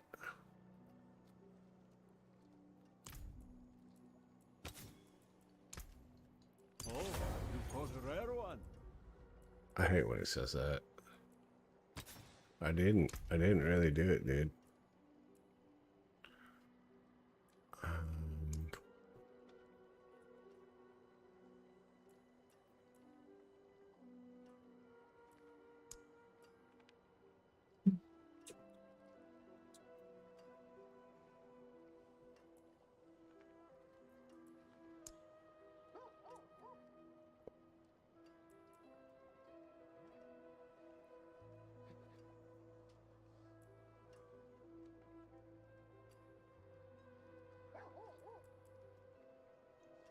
My overpower spawn an earthquake.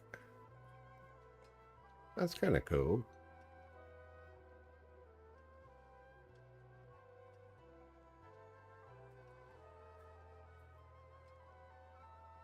I don't have like a guaranteed overpower, but that would be cool. That's fucking cool. Huh.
But you're conceited.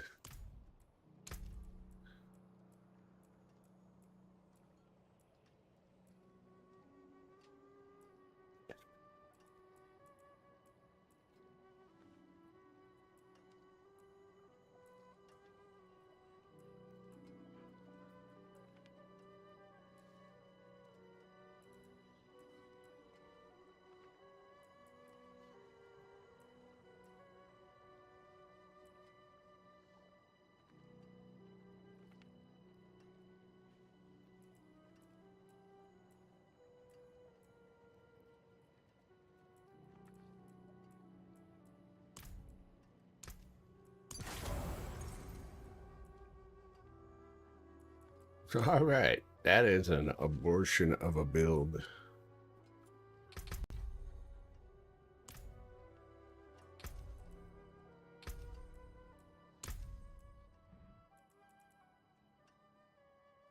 Still didn't get enough willpower, but that's okay.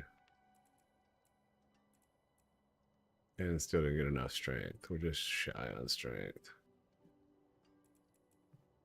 Take one of those strengths out and put a willpower in. We need 58. What do these give? 60? I'm gonna take one out and put a willpower in. Precious stones to catch the light. Come and see.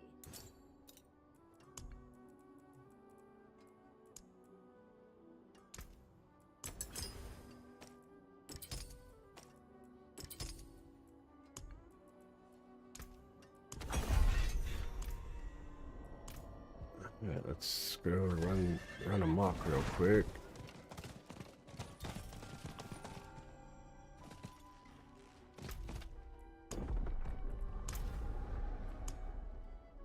I mean, might as well shoot for it,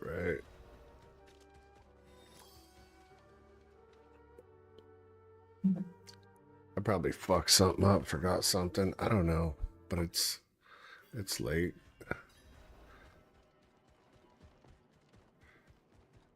What's this guy? Oh, that's right, armory. I forgot about that.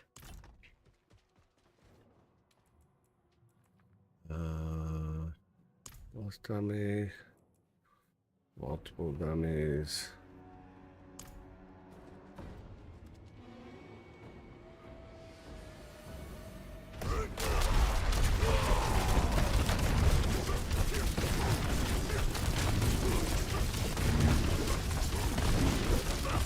Leads are pretty good.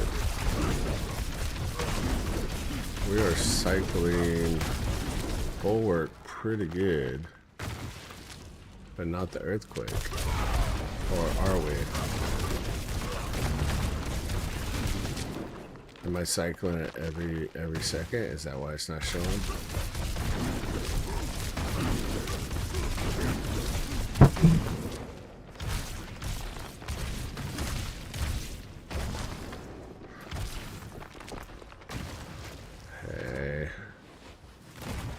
Bulwarker. Oh, it's because it's potion. I'm fucking dumb.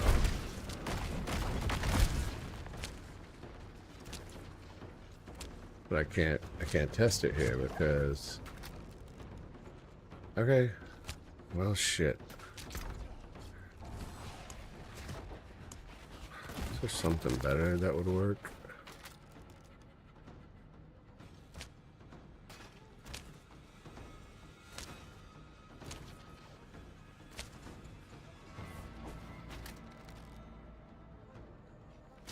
Maybe that'll cycle back.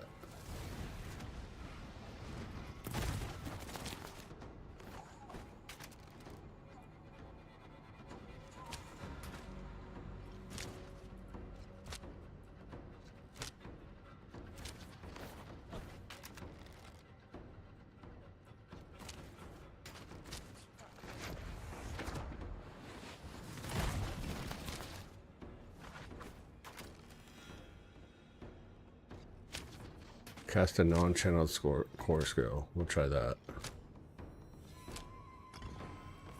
It's what I do. Oh no, that's a core skill. Oh, but it does work.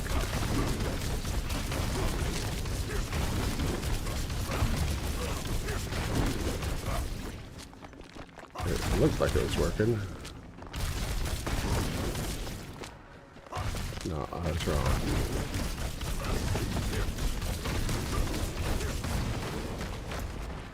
Non-channel core skill. We don't give a shit. Invoke a skill from another class is our Huckleberry.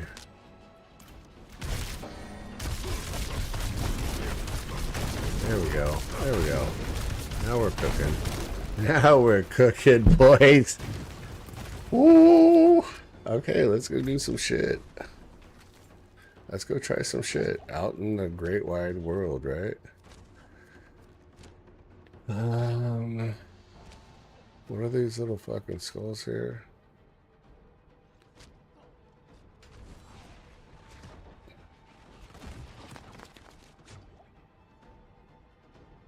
Field of Judgment, Uribar. Is that a new one? Is that one? That one? Oh no, that one's still there. Let's start with the basic. Let's start with the basic bitch, man.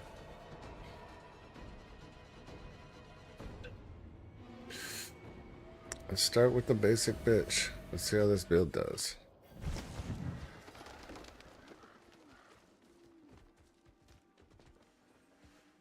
Malignant. Malignant. Malignant.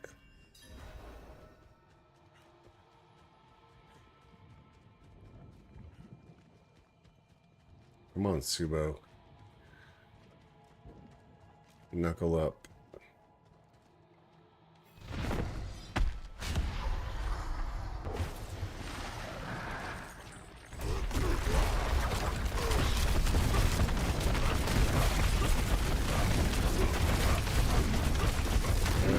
Not as good as I thought it would be.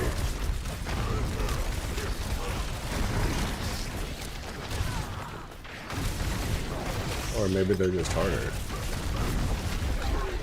Maybe these guys are just harder. I don't know. I don't know if that's good. I haven't seen anybody else play, so.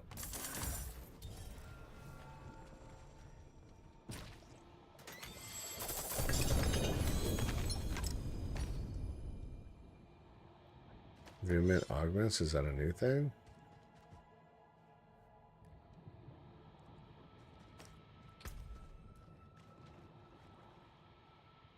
Oh, heavy hitter, that's cool. Okay. So we can do him.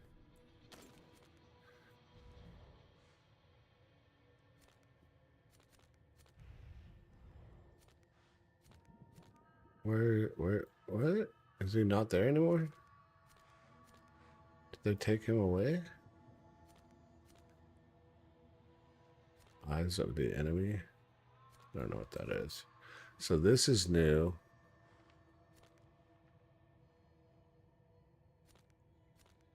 Let's go try Duriel, boys. That's new. Harbinger Den.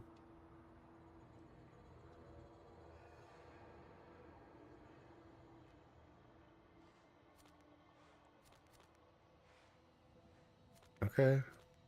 Some new stuff.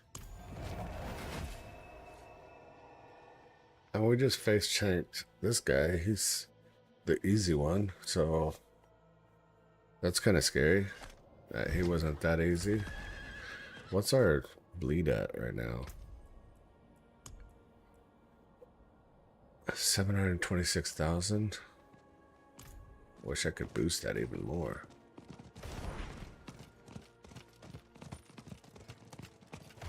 At least all their shit's cycling, so that's good. Our attack speed's pretty good.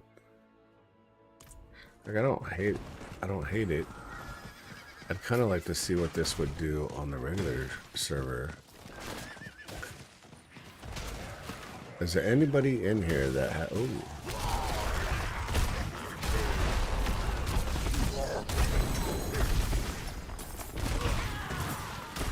We're fucking a beast.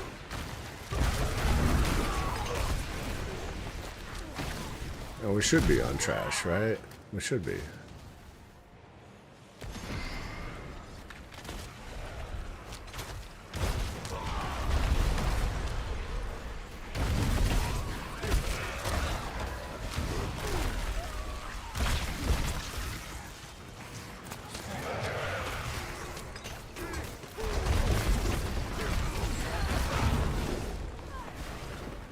We moved too fast. I don't know if that's a thing, but could be good for farming.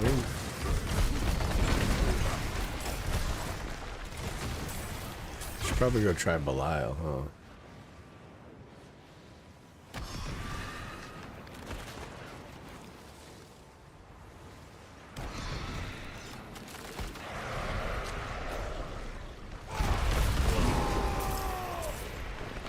We had no life.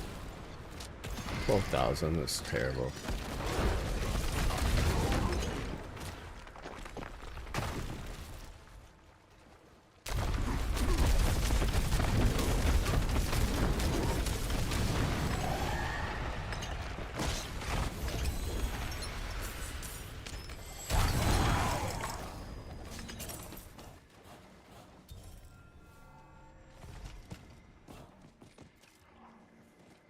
that old journal, baby. Give it. What is Pick it this? up, bitch.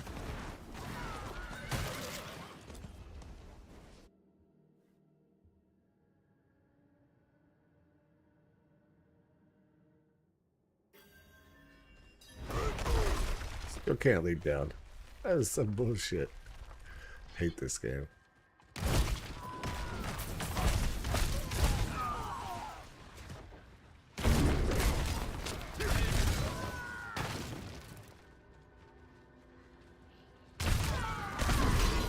The shitty thing is we've got to click on something. I don't like clicking on something.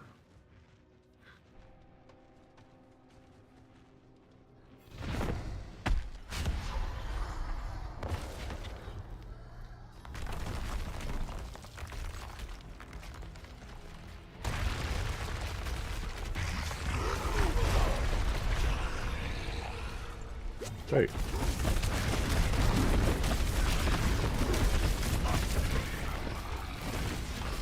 At least I can put my fists to use. I can't attack. I can't attack. I can't attack. Was that server lag? It just flat out wouldn't let me do anything.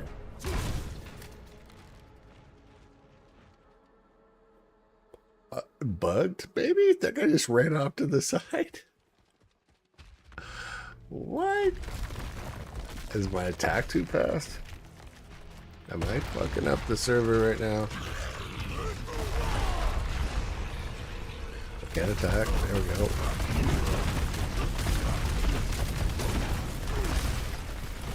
Can't attack. Can't attack. Can't do anything. Can't do anything. And then just dead. Okay, this is clearly bugged. This is clearly bugged. I'll try it one more time.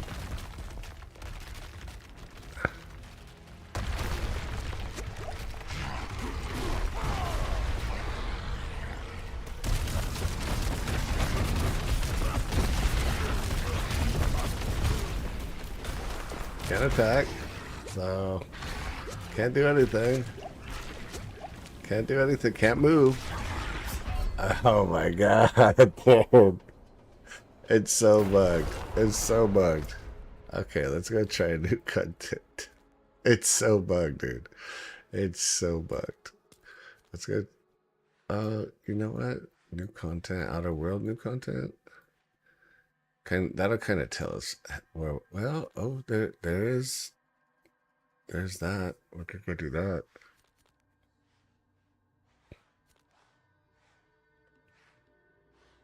Should we go do pit? Let's go to pit. I don't know if this game's bugged or not, but that seemed like it was bugged.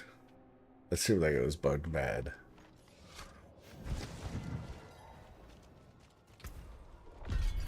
At 20, we'll try at 20. If we can't do it 20, then we suck. This build's no good.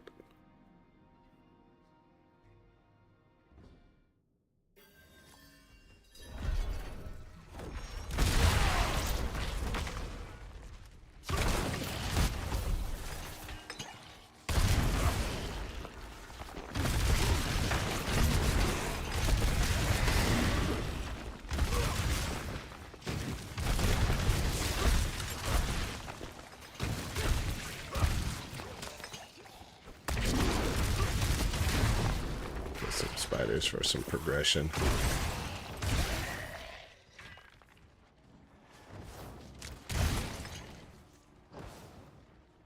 Okay, this is about what I would hope it would do on a 20. Just insta-merc everything.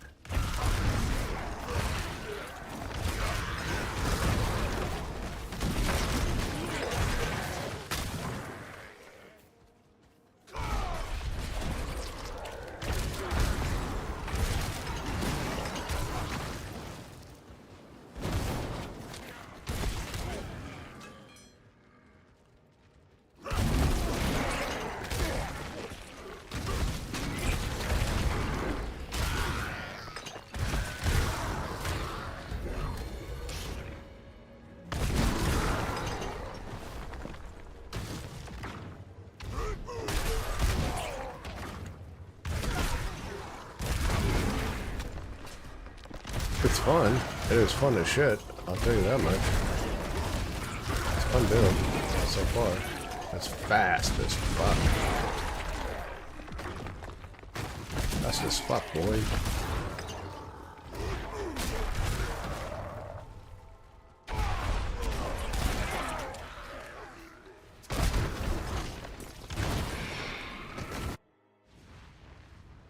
Oh, I'll wait for our cooldowns.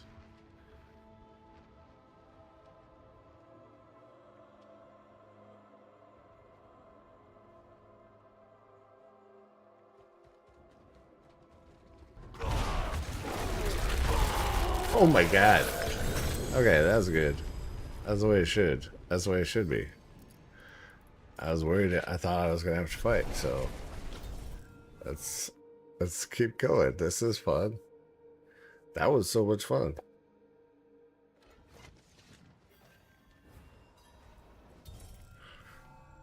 $25. Accept.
Well, everything's maxed out, so it should be this good.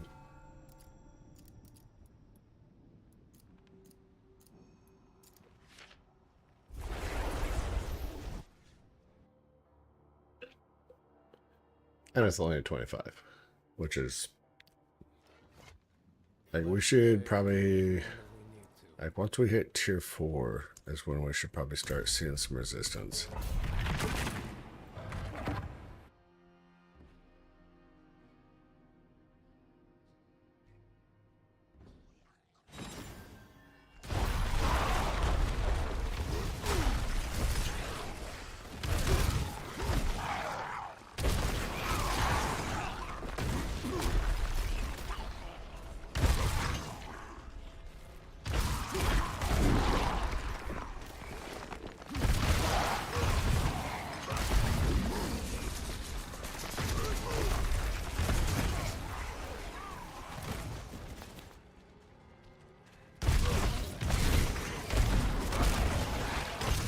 Fucking machine gun, man.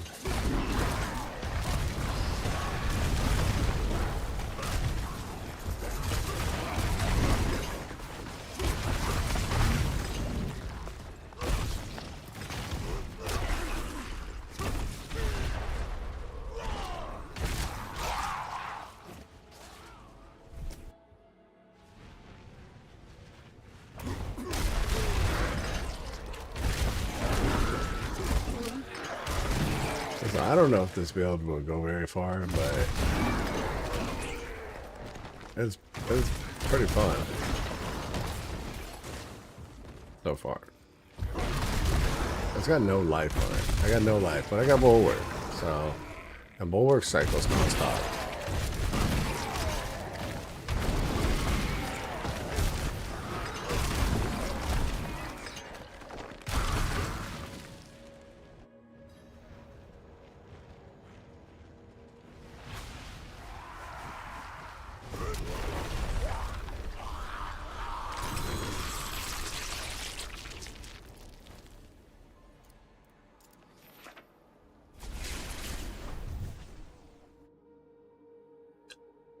I should go gamble for an Astromentus.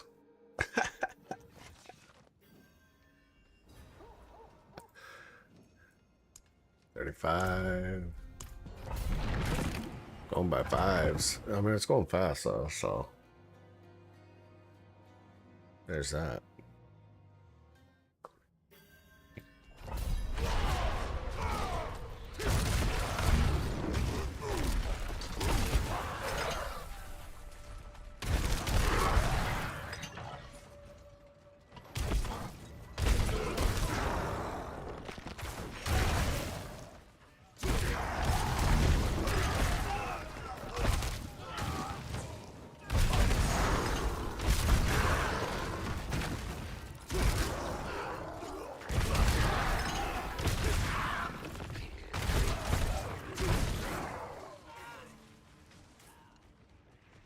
They boost damage over time.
What if I set my scroll wheel to attack? Set my scroll wheel to left click attack. Options. Controls. Move. Interact. Yeah. Save change. Close. Let's see how that is now. Probably won't work, but that's annoying. This is annoying.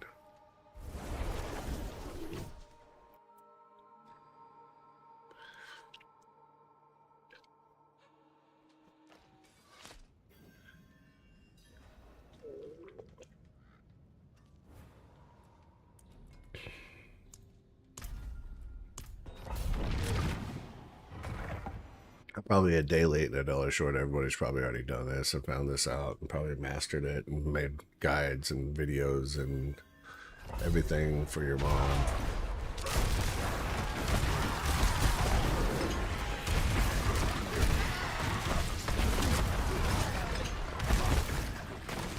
Scroll wheel works.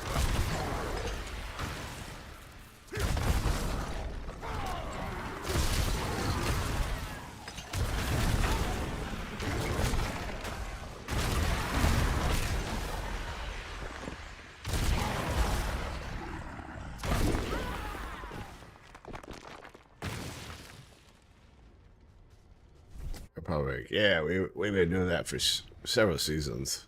You're way behind.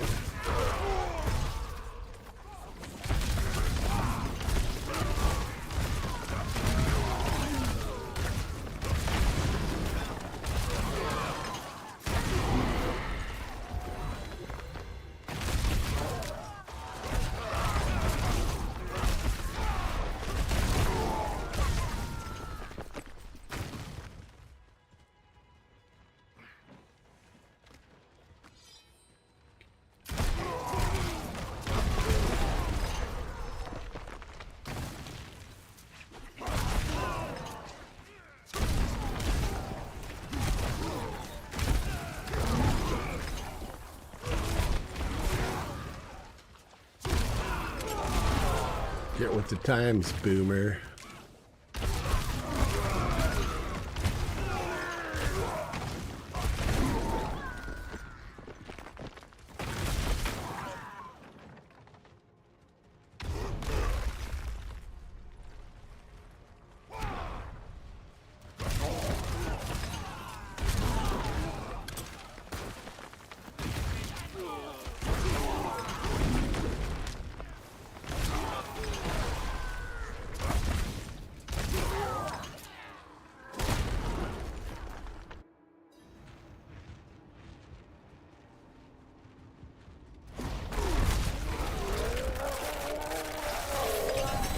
So good.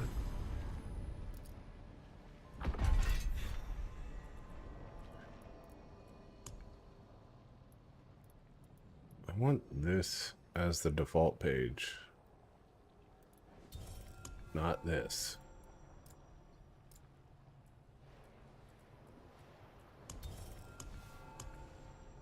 But since it wants to be a bitch, we'll just do that. There you go.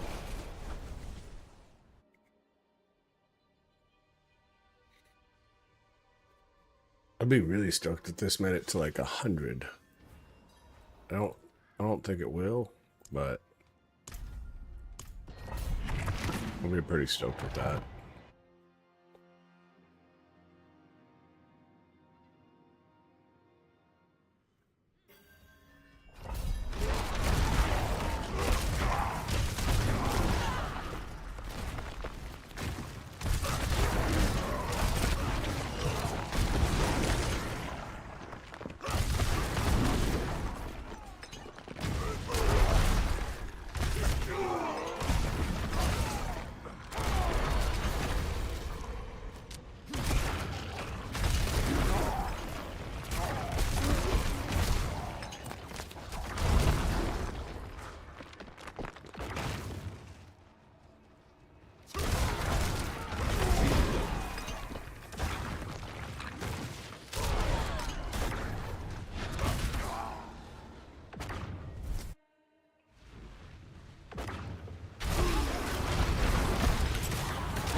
That's actually really good. If I found that in game, I'd be stoked. But this is not a real game right now. Nah, it's a cool image. They spent more money on their imagery than they did on the game, I think. Alright, 50. I thought we would be hitting a brick wall right about now, so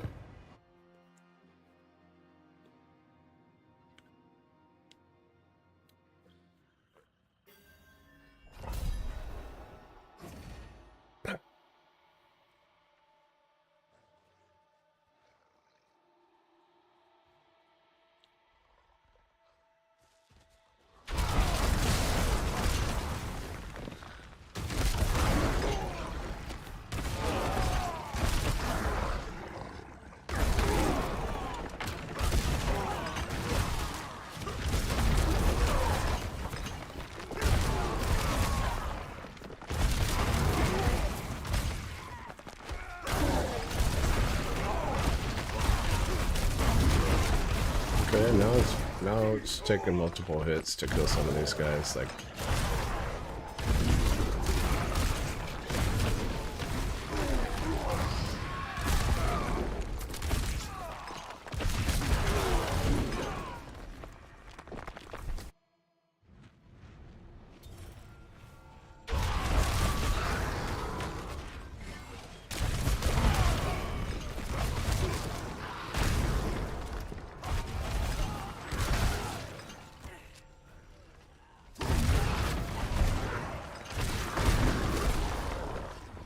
I mean, right now all I'm doing is auto attack, and I haven't actually started using abilities.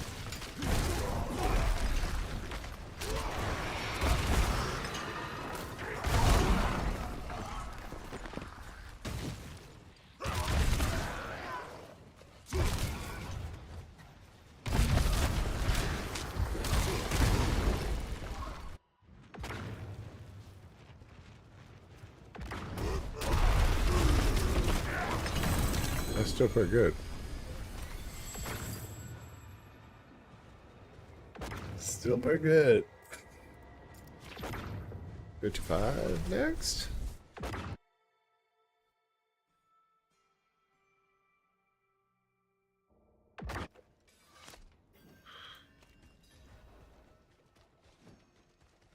That's the spirit. Might as well, right? Give it a go. What do we need ring the most? Hello, hello, shining. Vasili's ghost. Hello, not a bad pull that. Hello, shining beauty. Strength life. That would be cool any other day.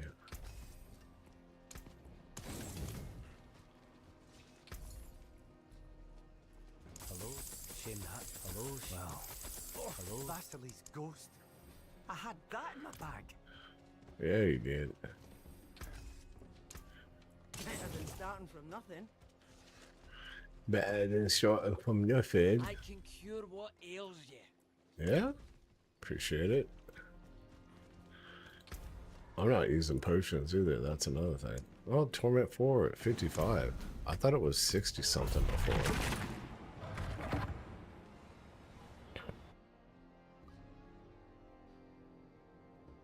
I mean, this is maxed out everything though, you know? So I should be able to do all the end game.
I don't think we'll make to 100. I think we'll be lucky to hit 60 or 70.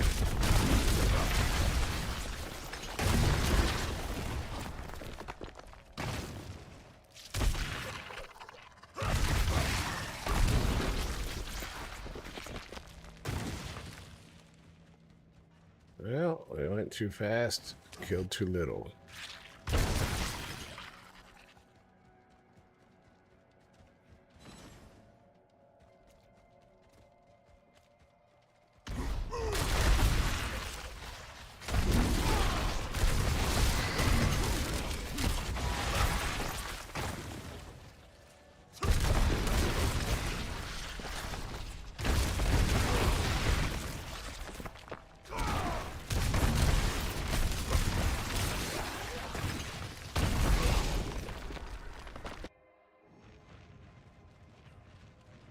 I was going to listen to an audio disc tonight, and I'm not even doing that.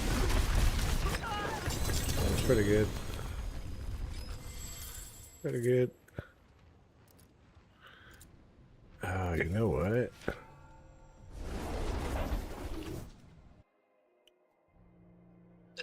There's that one item that kills things as soon as they're...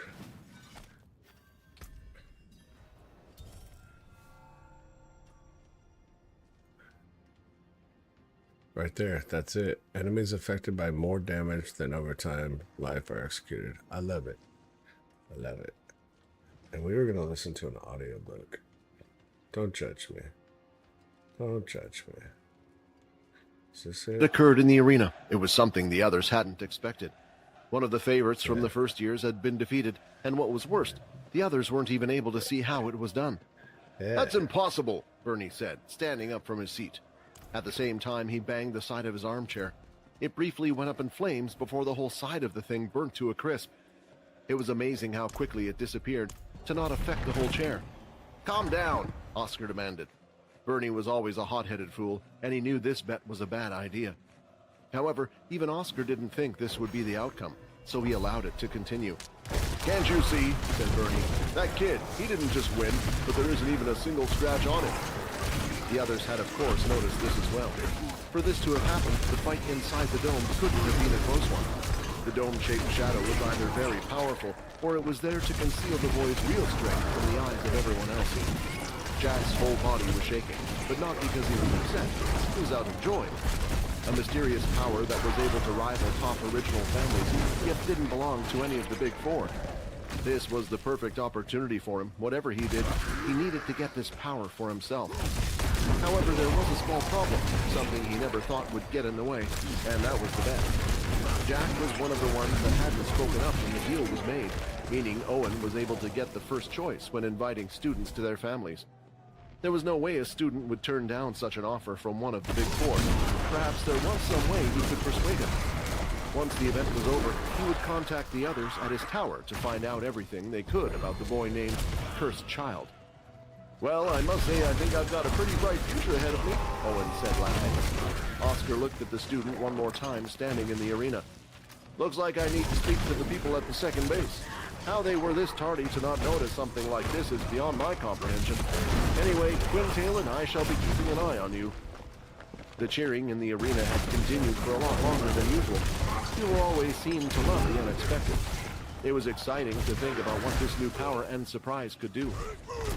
While standing in the center, Quinn looked down at the multiplier and started to recall what happened when the shadow void had been cast. Even with the void covering the view of the others, Quinn couldn't use his blood abilities. There was a high chance that the influence skill wouldn't work on him. He would then reveal to everyone what had happened after the fight. It was a risk he still couldn't take. However, what the multiplier also didn't realize was he wasn't the only one who had been holding back the whole fight. As the multiple clones came towards him, for a brief second, Quinn closed his eyes and started to think back to the block game. With the slightest sound, the slightest movement, he was able to see the attacks as they moved. The multiplier was doing near enough the same thing, using his clones to attack him from multiple directions, and even though there were 12 of them, there was only so much space that could be used to attack.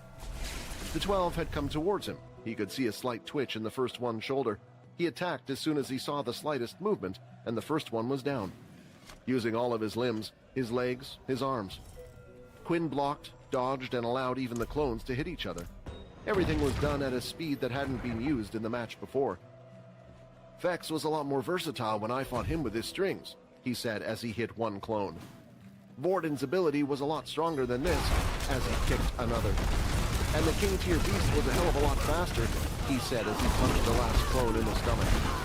All 12 of the clones had been defeated. Only one remained away in the distance towards the edge.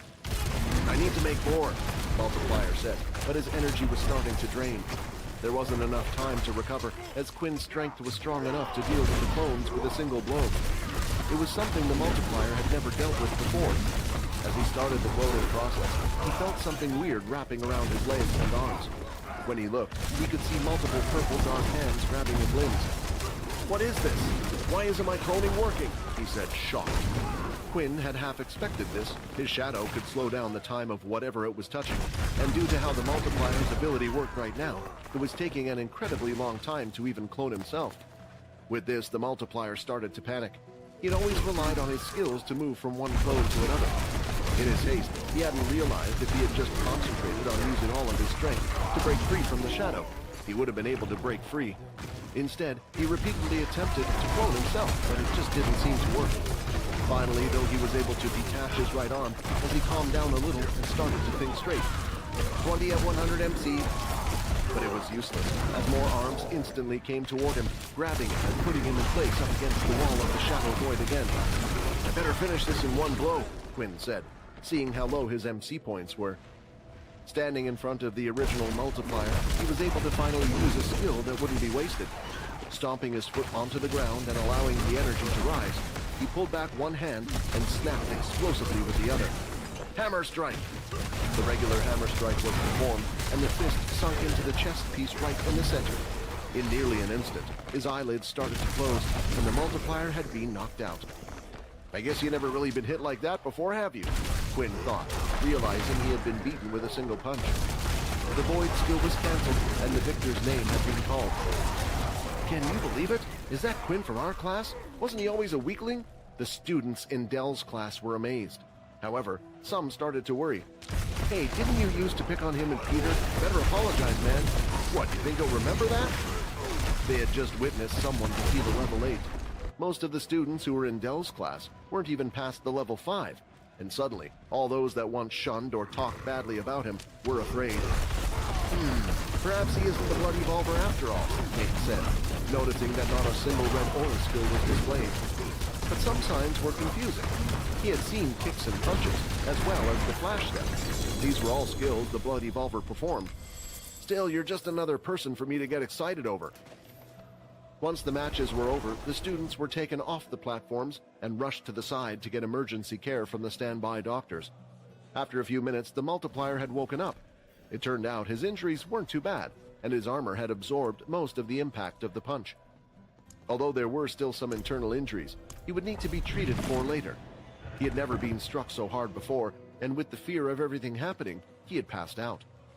Before the next set of events, they would have interviews with the participants in between. They interviewed each one until they finally went to the two people who they were looking forward to most, the participants of Match 5.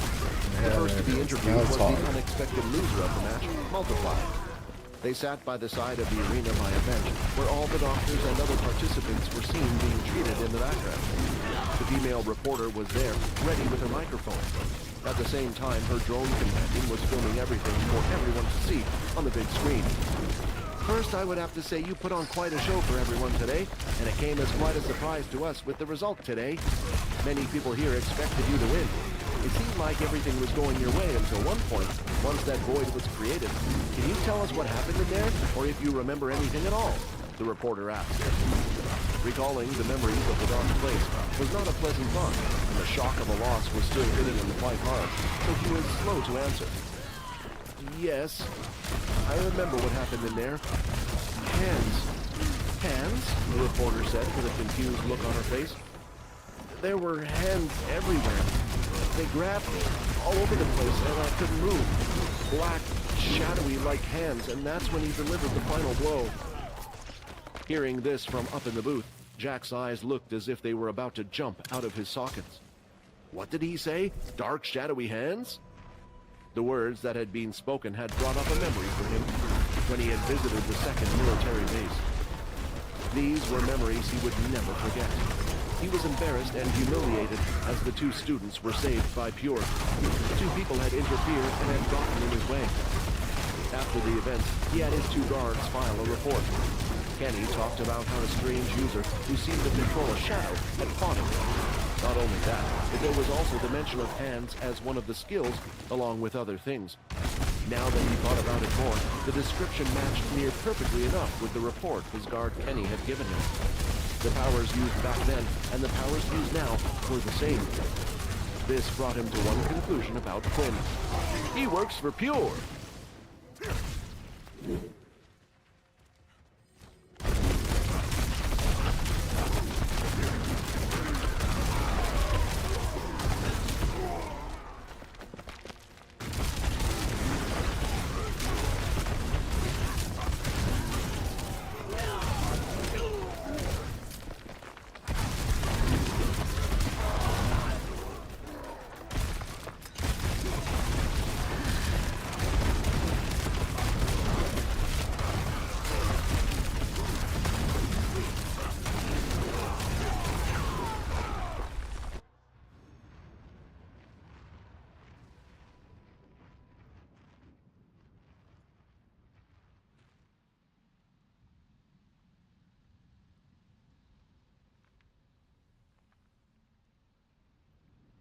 Episode 337, A Cryptic Message. After this revelation, Jack couldn't believe it. Slowly, it was starting to make sense of how they knew his every move and how they could plan against him. Of course, Pure would have put a student spy into the school system. Just as they rescued Peter before, they most likely used him to do the same here as well. You were always one step ahead of me. Now I know why. And now I'm one step ahead of you, Jack said with a smile as he got up from his seat. Where are you going, Jack? Oscar asked. Are you not going to watch the rest of the fighting events? There are some important business matters I need to look into. Don't worry, I shall be back soon. Jack left the room and started walking at a fast pace out of the booth to head back to his room. There were still a few things he needed to think about before he could make his next move. Even if Quinn was a part of Pure, that didn't change the fact that he had a rare ability that no one had seen before. Suddenly, claiming the student was part of Pure might make it harder for him to obtain the boy's powers. That's why. He wanted both Pure and the Shadow power for himself. Quinn was the key to that. Snuck it in. Once Jack had returned to the room, he had contacted his headquarters back at Dreamland City. A digital display on his wall connecting a video call. Immediately, he had called for his old guard, Kenny, who had made the report about the Shadow powers before. That's right, sir. Everything you said matches up with exactly what I saw that day, Kenny replied. Just then, another message had appeared on screen, which was from Sergeant Duke. The information about the student I requested. Quickly, he started to read through the report. Quinn Talon, only child, orphan.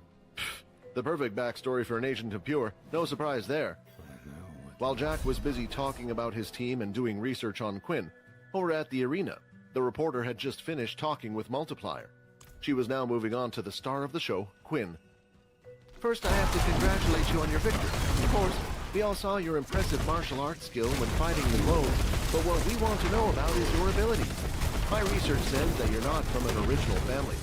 Still, I don't think any of us here have ever seen an ability like that before. So what we want to know is just how and what ability is that? The reporter asked. Quinn looked at the big screen and he could see his face maximized for everyone to see. Everyone in the crowd was waiting for his answer. He then thought back to what Borden had said, and he was ready to reply. As you said, I'm not from an original family. I grew up as an orphan.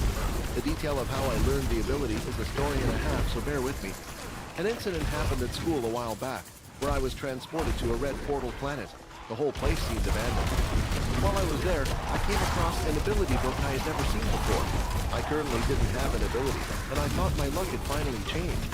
The school eventually found me and returned me safely, but I chose to keep the fact I had found the book a secret. This event happened a few months back. Due to it being a high-level ability book, it took me a long time to learn. Even after learning it, with no teacher or reference on how to use the ability, it took a while to come up with my skills. I wasn't ready and chose to hide this from everybody. As an orphan and no family or factions to protect me, this felt like the right thing to do. However, today a good friend of mine had offered in return for giving them the ability book, I would become a member of their faction and family. As for the ability itself and which family that is, I think you will all understand why I won't go into further details about that now, as it's not fair to the original family who took me in. Before I end this interview, I have one last thing to say. Once again, Quinn looked up above the arena where his friends and Borden would be standing. If you chose to still go after me, then the chains that have been locked away for centuries shall be broken by the blades. There were many questions the reporter had wanted to ask, but Quinn had already started walking away after saying those few words. After hearing Quinn's story, the people in the crowd could understand the reasoning of what had happened so far and why the student had chosen to do what he had done. However, the families and factions in the crowds felt like what the student had just done was outright silly. Even if he didn't reveal the family's name that was protecting the book, they would soon find out. Declaring that this family had the ability book was putting a target on their back, and unless they were one of the big four, there was unlikely anything that would stop them from trying to take it from this family. However, the reaction in the booth was a completely different one. The last words had sent a shiver down each of the big three in the room's spine. Goosebumps were felt all over the place. "Damn!" Owen shouted in his head. For the first time, he wasn't so giggly and cheery as his usual self. Instead, he was biting his fingernails. I knew this was a possibility after I saw the two of them were friends, but who would have thought? Now no one can touch him.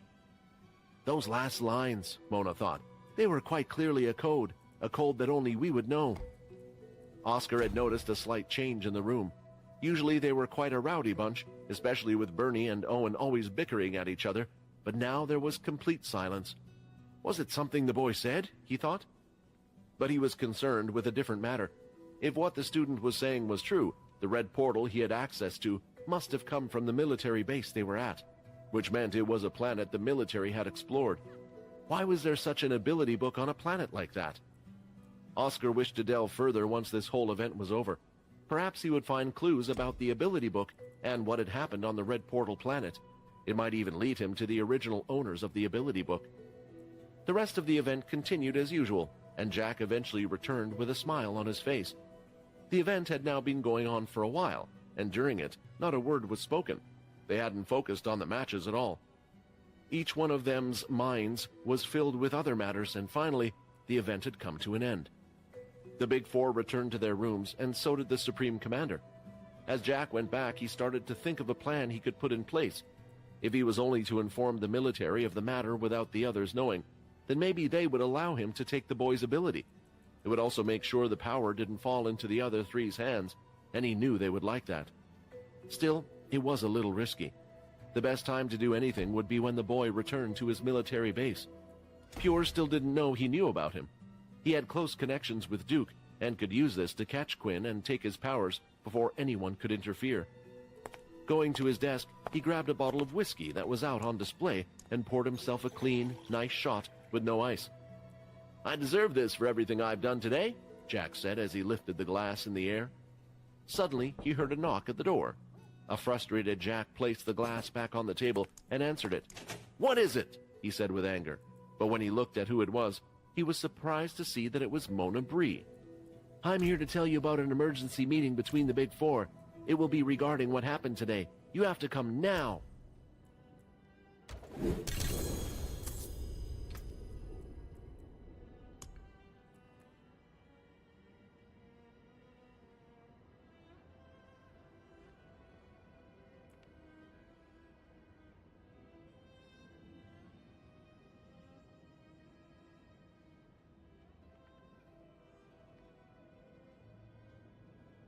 Episode 338, Starting a War. Walking down the hallway, Jack was stomping away, his feet hard on the ground as he plodded along. He was about to call it a night, after successfully plotting his plan. What could be so important to call a meeting at this time, and why does it have to be now? He thought, frustrated. It wasn't just any meeting between the leaders, though.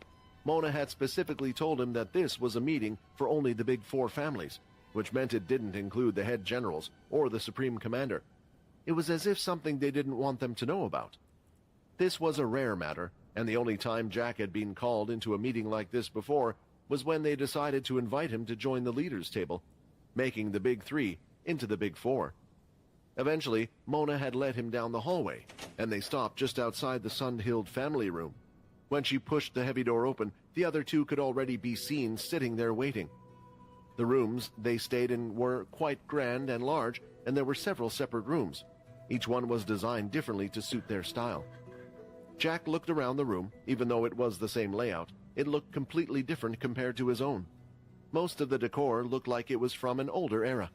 There were also several paintings of large beasts on the wall, with a single man taking them down. Useless junk, as Jack would have called it, was scattered on top of desks and drawers. Nonetheless, Jack needed to comply, so he sat down at the large rounded table that looked like it was designed for 20, but only the 4 of them were present. This, of course, meant they were sitting quite far away from each other, but Jack liked this anyway. "As the elder of the group, I shall be the one to start the meeting," Mona said, although she didn't look old at all. Bernie looked to be in his 50s, and Jack was just reaching his 30s. Jack had always thought Mona was around the same age as him, but now she had suddenly declared that she was older. He was wondering what type of witchcraft she had to use to look so young. Now that he thought about it, she certainly dressed like a witch as well. Even now in the middle of the night, she was dressed in all black, with a pointy hat and a veil covering her face. "Does the mad women sleep in that?" She stood up from her seat as she talked to the others. "I'm sure you all know why I thought it was necessary to call this meeting, but I did so just to make sure we're all on the same page." "Huh, they know what this is about already. Have they been doing things without me behind my back?" Jack thought. "We're here to talk about the Blade family." "Them again? This is just a waste of time. We need to be dealing with Pure. Oh well, maybe I will learn something about them."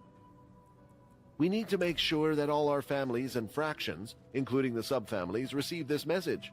They are prohibited no matter what to either go after the student known as Quinn Talon or try to research which family he has given the ability book to. What did you say? Jack shouted in her style. Jack looked around the room. Even though it was the same layout, it looked completely different compared to his own. Mona had specifically told him that this was a meeting for only the big four families, which meant it didn't include the head generals or the supreme commander. It is done. It was as if something they didn't want them to know about. This was a rare matter, and the only time Jack had been called into a meeting like this before was when they decided to invite him to join the leaders' table, making the big three into the big four. Eventually, Mona had led him down the hallway, and they stopped just outside the Sundhild family room. When she pushed the heavy door open, the other two could already be seen sitting there waiting. The rooms they stayed in were quite grand and large, and there were several separate rooms. Each one was designed differently to suit their style. Jack looked around the room. Even though it was the same layout, it looked completely different compared to his own. Most of the decor looked like it was from an older era. There were also several paintings of large beasts on the wall, with a single man taking them down. Useless junk, as Jack would have called it, was scattered on top of desks and drawers. Nonetheless, Jack needed to comply, so he sat down at the large rounded table that looked like it was designed for 20, but only the 4 of them were present. This, of course, meant they were sitting quite far away from each other, but Jack liked this anyway. As the elder of the group, I shall be the one to start the meeting, Mona said, although she didn't look old at all. Bernie looked to be in his 50s, and Jack was just reaching his 30s. Jack had always thought Mona was around the same age as him, but now she had suddenly declared that she was older. He was wondering what type of witchcraft she had to use to look so young. Now that he thought about it, she certainly dressed like a witch as well. Even now in the middle of the night, she was dressed in all black, with a pointy hat and a veil covering her face. Does the mad women sleep in that? She stood up from her seat as she talked to the others. I'm sure you all know why I thought it was necessary to call this meeting, but I did so just to make sure we're all on the same page. Huh, they know what this is about already. Have they been doing things without me behind my back? Jack thought. We're here to talk about the Blade family. Them again. This is just a waste of time. We need to be dealing with Pure. Oh well, maybe I will learn something about them. We need to make sure that all our families and fractions, including the subfamilies, receive this message. They are prohibited no matter what to either go after the student known as Quinn Talon or try to research which family he has given the ability book to. What did you say? Jack shouted as he shot up from his seat. Ah, I guess you weren't here for that part, Owen replied. I seem to remember you left the room at that time. The boy who won the match against the multiplier. Turns out he and his unique ability are under the protection of the Blade family. Yes, Bernie said, nodding his head up and down with his arms crossed on top of his large belly. We all heard it. The chains that have been locked away for centuries shall be broken by the blades, and we all understand what he meant by that. The other 3 all nodded their head, but Jack didn't have a clue. He didn't have a grand history of ability users from the beginning of time. His family and his power were only discovered after the Dalki era. He knew nothing of what this damned code meant, and he was starting to get increasingly frustrated that no one was informing him. What he did understand was what that made clear. They were ordering nearly every person they could to not touch Quinn Talon. All of this was due to his connection with the Blade family, and he wasn't an exception to this rule, most likely. My plans, they are ruined! He needed to do something, if he wanted to get that mysterious ability. Now the others would have people keeping a careful eye on him in the military base, wherever they could. It would be impossible for him, even with his connections, to do much without them finding out. He didn't want to do it, but this was the only thing he could do. Quinn can't be related to the Blades, Jack said, because I'm sure he's with Pure. There was a brief moment of silence between the other 3, until they all started laughing together shortly after. That's impossible. Pure and the Blades are black and white. They would never see eye to eye in the current world, Mona replied. But I'm telling you the truth. If you don't believe me, I'll bring Quinn here right now and force a confession out of him. Enough! Bernie said as he slammed his fist on the table. Did you not hear what we just said? No one is to go after the boy, and that includes you, Jack. We don't agree a lot on things, Jack. You can say that again, Owen mumbled. Hearing this, Bernie looked over at Owen out of the corner of his eyes before shaking his head and continuing. But we all agree on this. If you try to lay a finger on that boy, we will do everything in our power to stop you. Who were these blades to be able to cause such fear and unity between these three powerful forces, yet at the same time seemed to have no power when it came to the things like the military? It just didn't make any sense. Fine, Jack said, sitting back down in his seat. With that, the meeting was quickly over, although they didn't finish it before reminding Jack once again that the military was to know nothing about this, and to warn him about not going after the boy. His hands were tied. If it was just one of the big families telling him to not go after the boy, then he would risk a confrontation, but all three together? His family wasn't strong enough and would never come out alive. Jack was confident in his family's strength. Over time, he had gathered strong abilities and men by his side, and the unique thing about his family. Their abilities were all versatile, while the others only had a single powerful ability. In a way, in his head, Jack had deemed his own family as the strongest power force currently. Even ahead of the military, still, it wasn't enough to start a fight over, especially with the Dalki watching their moves. However, thinking about his family's strength made him think about something else. They were all scared of the Blades. They repeatedly told him not to go after Quinn. What that didn't stop him from doing was going after the Blades. If he got rid of them, he would naturally take their seat of power. The others were afraid of something that happened in the past, but they didn't know Jack's full strength either. He would much rather fight one family than three strong ones, and he would also get whatever power the Blades have, as well as the shadow power. It was the one plus side of Jack's ability. Whatever family he would defeat, essentially their powers would be added to his, even if they refused to join, because he could take it from them with force. The Blade family, let's see how scary you are. Jack was ready for a war.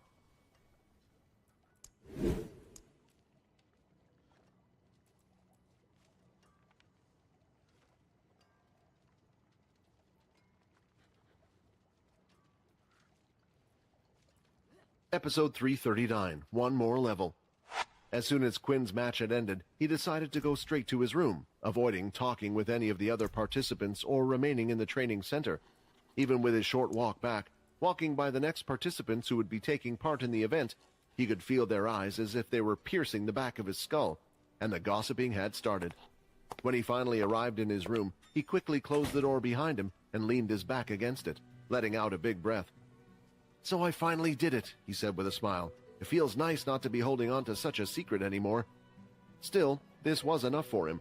One of the huge weights that were always on the back of his mind felt lifted, but he wasn't prepared for all the attention and reactions. So just for tonight, he wanted to rest. "I hope Vorden's plan worked."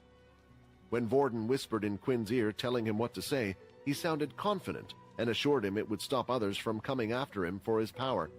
However, he did mention it would do nothing for the vampires, so he should still proceed with caution. Lying on his bed, all he wanted to do was shut his eyes. The fight had taken a lot out of him, not only physically but mentally as well. He realized how much harder fighting without relying on his vampire powers was. Looking at his gauntlets, there now was a large scratch mark and several dents on them as well. "Inspect. Durability 40 of 100. Effects of gauntlets will be reduced by 50%. In the fight, he had blocked the multiplier's attacks a few times, and they were now severely damaged. It was a shame because the system shop only had one pair of each item. Even if he got his hand on the materials, he couldn't make another one. What he would have liked to have done is get a better pair altogether, but that would require crystals from advanced tier beasts. With no more expeditions for first-year students, he would either have to wait until he was in his second year, or pay to put up a quest asking for certain materials. But his funds weren't exactly the healthiest at the moment either. If they were to break in the next fight without the use of his vampire abilities, it would weaken his attacking power by quite a bit. Still, there was one more thing for Quinn to check out, an exciting surprise that he didn't expect after defeating the multiplier. "Congratulations, you are now level 19. 1 free stat point earned. Update to your current quest. Reach level 20 for your next step in your evolution. 19 of 20. He didn't see the number of EXP points received while checking his EXP rather than the extra going over. Currently, it just said 0 of 51,200. This would assume that the reward was something similar to the quest that had been given when he first fought against Leo, an instant level-up reward. The free stat point was placed into his charm skill, increasing it now up to 29. After it reached level 30, He could then start to focus on his other skills. Charm was handy in helping Quinn keep his secrets, but soon he would have no secrets to keep, and the ones that would be after him next were the vampires. According to the system AI, the number of points and strengths one would have to have in their charm to control another vampire would be enormous. Using the skills themselves, they naturally had some type of resistance to it, so Quinn needed to focus on getting stronger for what was about to come later. What Quinn was looking at most was the updated quest. There was only one more level until he would evolve into the next step. Would this mean a new appearance, a new set of blood skills? Or would it just mean a new set of problems to deal with? With these thoughts in his head, he didn't remember when he had finally closed his eyes and fallen asleep. He was far more tired than he realized. All of a sudden, he heard the sound of urgent knocking at his door. Why do people love knocking on my door all the time? Quinn thought as he looked at the time on his watch, and he could see that it was already the next day in the early morning. Did I already sleep the whole night? When? When rubbing his eyes and trying to move his quilt, he happened to spot something small on his left hand where his wristwatch was. A small metallic little spider. This is Logan's spider, right? What's it doing here? Quinn Talon, this is military personnel. Please open your door and let us in. 1 second, please. Just let me put on some clothes, Quinn shouted back. Come and see. The spider quickly ran up to Quinn's ear and started to play a message. While this was all happening, Quinn promptly got dressed into the standard military uniform. Quinn, this is Logan. I kept this spider near you in case you needed a little help. My guess is the military might want to check the level gauge on your watch. Don't worry, my little friend here has already made the adjustments. The spider lifted 2 of its legs as if it was happy about Logan's words and started to imitate a little clap. Make sure to keep the spider on you and don't panic. Let them do what they are here for, and everything will be okay.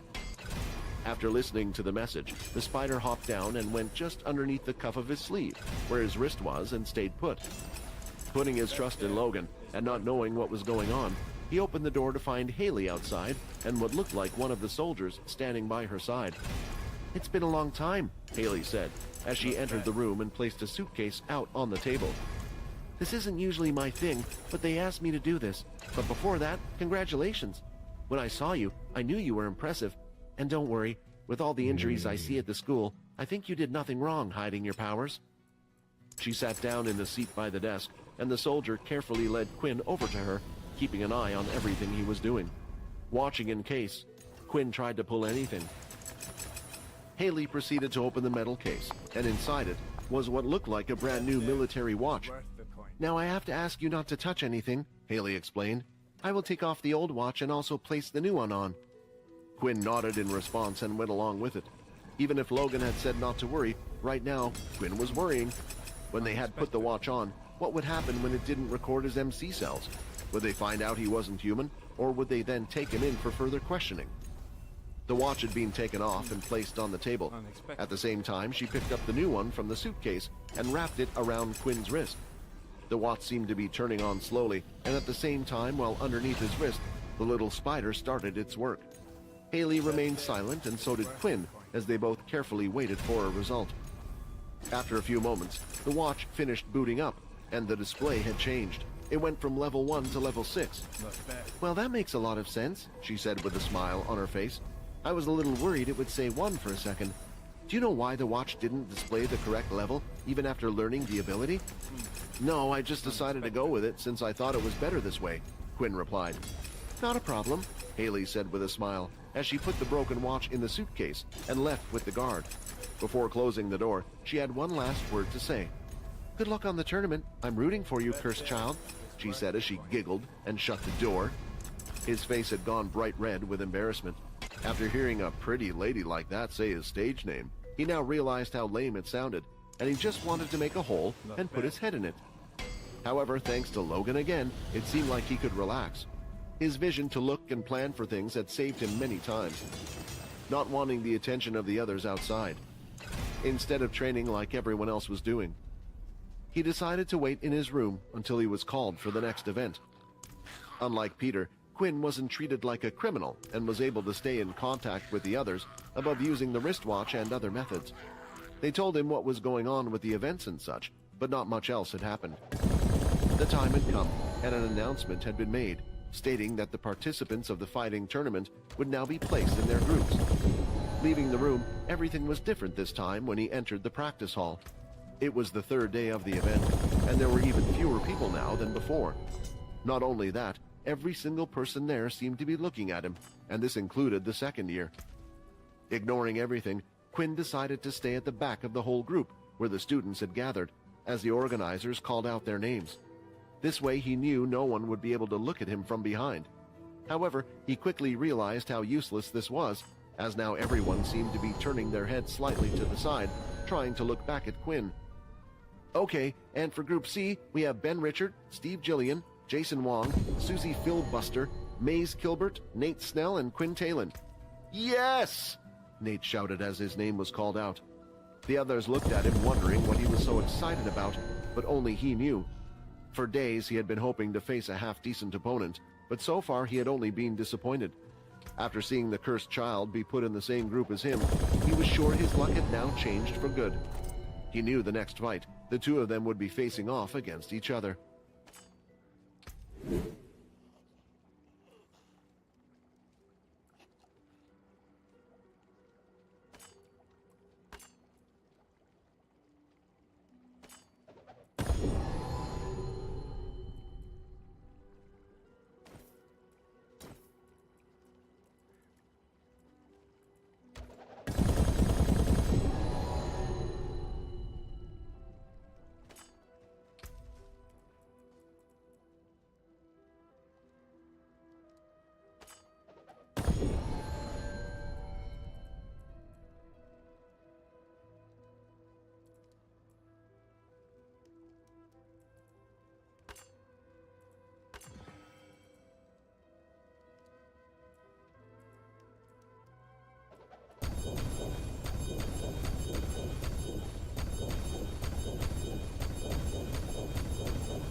Episode 340, We're Already Friends.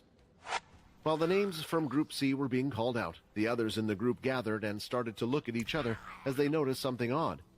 Nate looked at his group, then looked at the group around them again, trying to figure out what was wrong. "Why does our group look different?" he asked. "It's because there's 7 of us," Quinn replied. Suddenly, Nate's heart started to beat. There was an odd amount of people. This often happened due to the number of participants taking part in the tournament.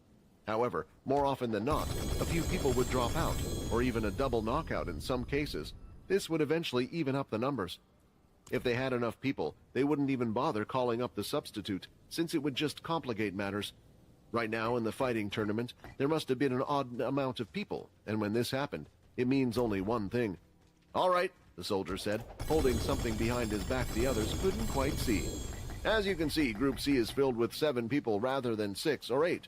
Which means one of you won't be fighting today and will be able to move on to the next round, lucky you." "Damn it," Nate said, stomping the floor. "Damn it, why this group? Why?" he cried. To the others, this would be a blessing, but to Nate, it seemed like another obstacle trying to get in his way. The soldier waited until Nate calmed down before proceeding further. He then revealed what he was hiding behind his back, and it was 7 small sticks held in his hand with the bottom part covered up. "One of these sticks' bottom half is dyed red. Whoever chooses this one shall be free from this round. Let's see," he said as he scanned the room. "You," the soldier said, pointing at Quinn. "You're first." Quinn casually walked up to the front. There was no use trying to figure out which one was the red one, so he just picked the one closest to him.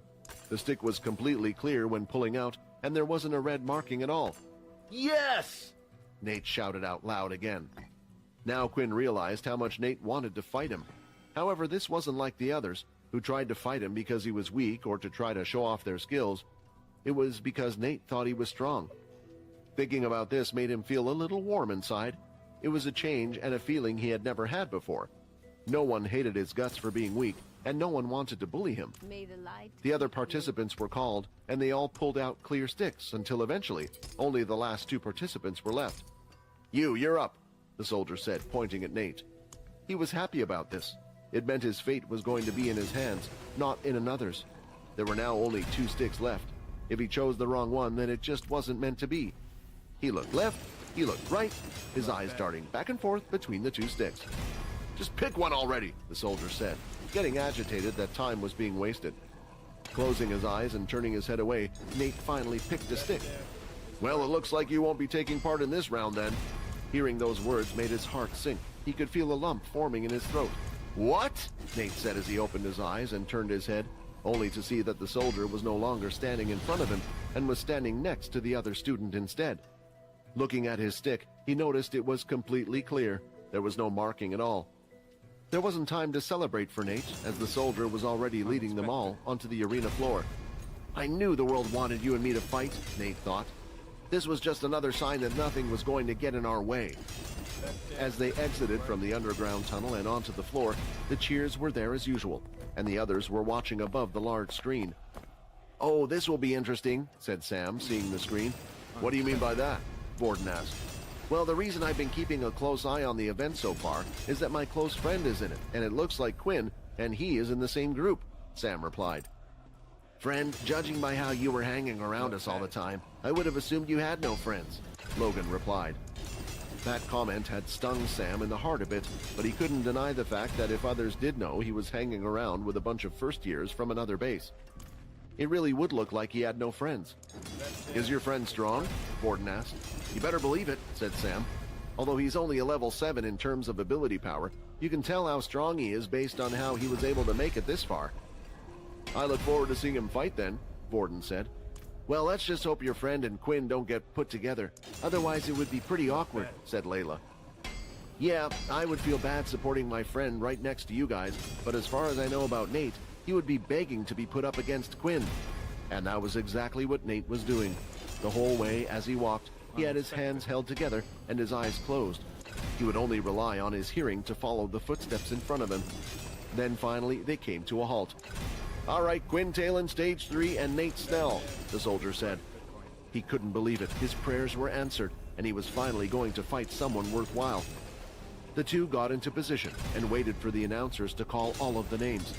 This time there were only 3 platforms, and once again they had increased in size. And finally, on the 3rd platform, we have the unexpected winner from the last round, the Cursed Child, and his opponent for today, who always seems to manage to pull a win out of the bag, Hard Steely.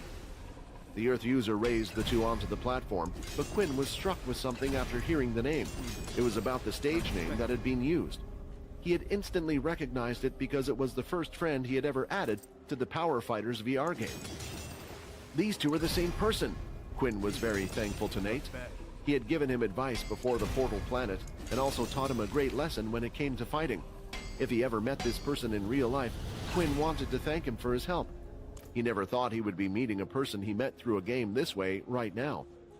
When the two walked onto the large fighting area, the happiness on Nate's face could be seen a mile away, and the camera right now was focused on him. What's wrong with him? Is he not all there? The comments about him weren't nice as always, but he didn't care. If he was happy, he would show it. If he was sad, he would show it. Unlike the others, he wouldn't be fake and would just be himself. What was the point of pretending to be something you weren't? Let's get this fight started. Show me that purple shadow of yours, Nate said, punching his fist into his other hand. Each time this was done, a loud clanging sound was heard, as if metal was clashing against metal. Quinn smiled at Nate and then raised his hand. I forfeit from the fight.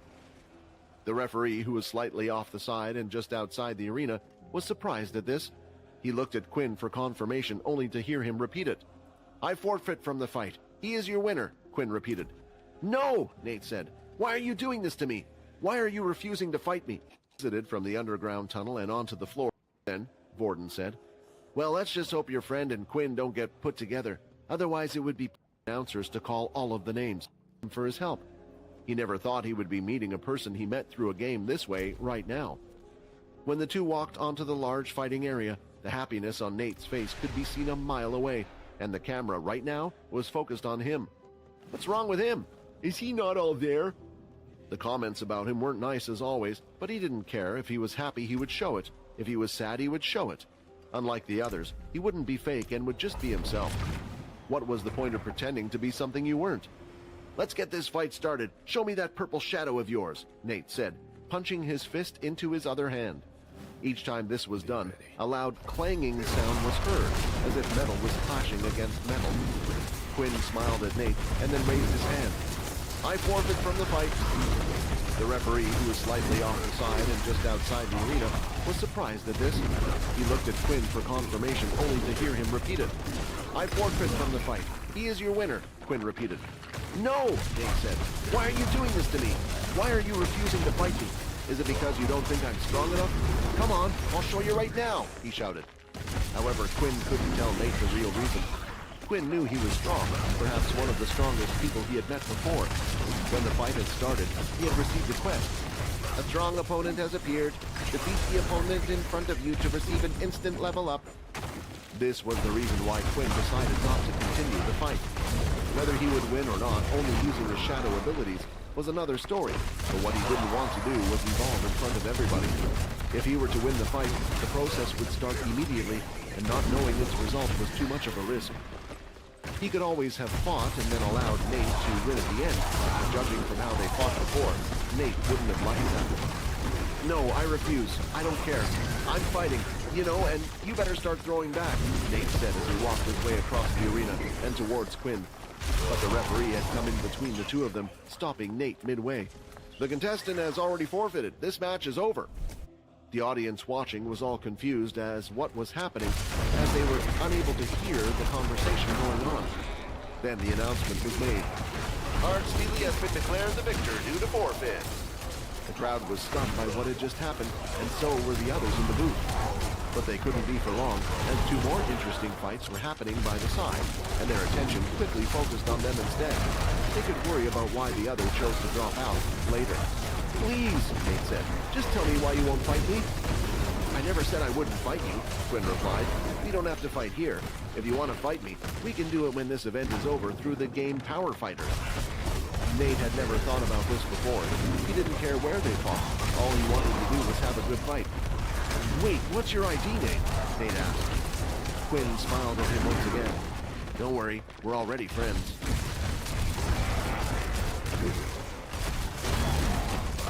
Such a good book, man. I fucking love this book.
Such a good book.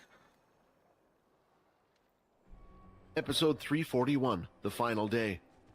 After forfeiting the fighting event, Quinn was now free to return to the hotel with the others for the night and rest for the remaining week. It had been a roller coaster ride of events, but still, not everything was over. It seemed like each time he would make progress somewhere, he would be taking 2 steps back somewhere else. When the other matches had ended, the reporter wanted to interview him, asking him why he had decided to forfeit his match. However, by the time the other fights were finished, they quickly realized that instead of staying to watch the other fights, Quinn had left to return to his room. Most of the audience understood and started to theorize their reasons for his forfeit. Either too much power was used in the fight yesterday, and there hadn't been enough time to recover, or there was still more to his ability that the student didn't want to show. After all, it was practically a new ability in the world. The more he fought in front of thousands and thousands of people, the higher the chance the people around could figure it out. Of course, the Big Four didn't have any questions, and Oscar was far more interested in the planet that Quinn had gotten the power from in the first place. While in his room on his own, he still couldn't stop thinking about Peter. It felt cruel in a way that he was just taken. They would never find out his fate or if he was okay. Yet somehow he was meant to just accept the result. But there was truly nothing he could do about it. The AI system had no clue where the current vampires lived. With no way to get there, it was pointless to think of a way to save him. Wait a minute! Suddenly, Quinn stood up from his bed as a spark had hit him in the head. The teleportation device, the one in Logan's room. Didn't Fex say it leads to the vampires? A return portal. The only problem was Logan still hadn't managed to crack the code. Past even that, though, what could Quinn do when he got there? He was still weak. Fex was considered a young vampire, and they were bound to even be more powerful vampires there. Again, there was no use thinking about it, but maybe by this time Logan had cracked the code on the device. Quinn would be strong enough to help Peter. The next day, Quinn had joined up with his friends to watch the event. There were only 2 days left now before everything would come to an end. Meeting up with everyone, the group seemed smaller than before. With Fex and Peter gone, it felt kind of quiet since they were the most talkative bunch in the group. Well, Fex made up for 2 people's absence. With Sam there joining them to watch the events, the group decided they would support Nate. Quinn was secretly rooting for him, but something seemed to be off during his match, as if his mind was somewhere else. We're already friends? Nate thought. What did he mean by that? He had been thinking about it all night, and even in his fight right now when he should have been fighting, his mind wasn't focused at all. However, this was the semifinals, the second last day. His opponent wasn't taking it easy and instantly revealed his soul weapon. The first-year students watching were now keeping a close eye. For some of them, it was their first time seeing such a thing. With that, the match was over as Nate was eliminated via knockout from falling off the ring, but he wasn't upset, because he had finally figured it out. Does he mean he's already on my friend list? So that means I've met him before in the game. But he had no recollection of anyone using those types of powers. Nevertheless, he was happy that he would be able to fight the cursed child. Who knows, it might have been someone he fought a long time ago, but his skills were weak at the time. The final day of the event had arrived, and when Sam had met up with the group, he had brought along a little friend with him, Nate. You know this guy, Sam? Nate said, pointing at the cursed child.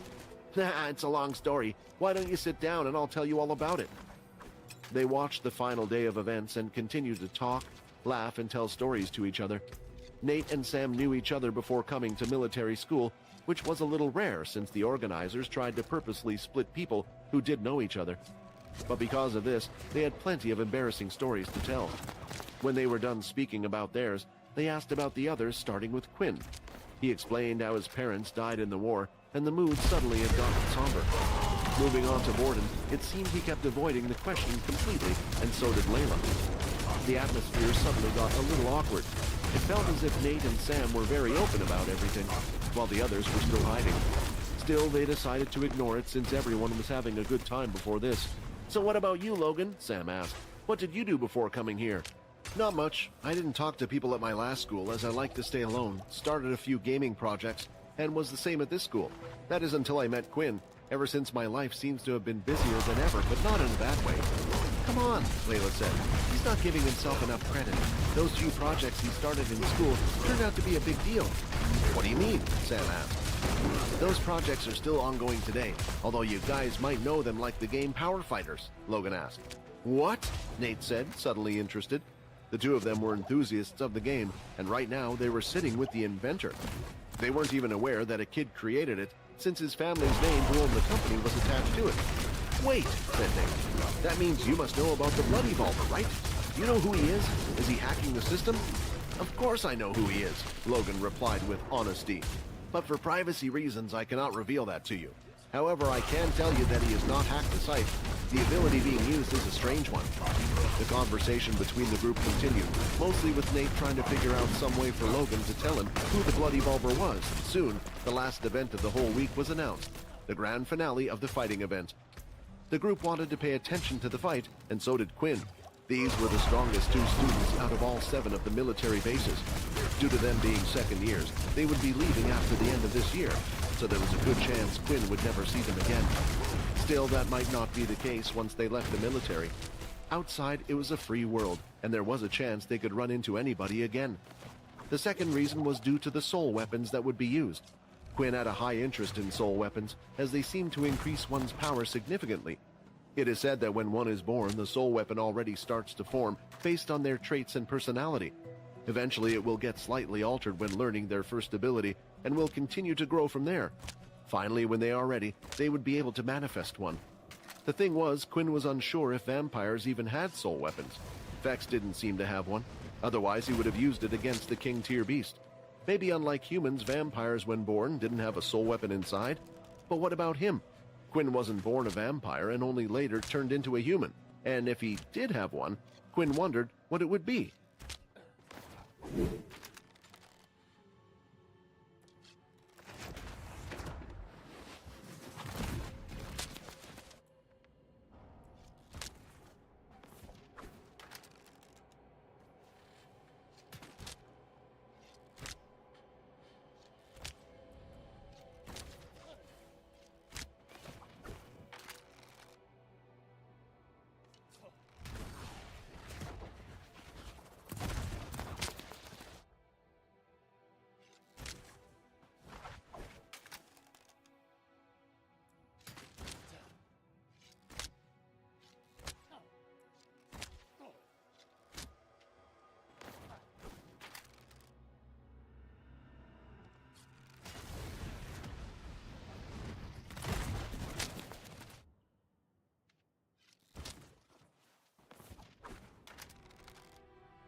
Oh, that's better.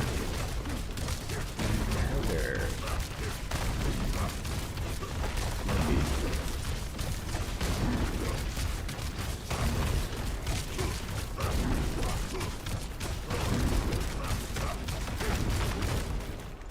We'll see. I'm gonna try it.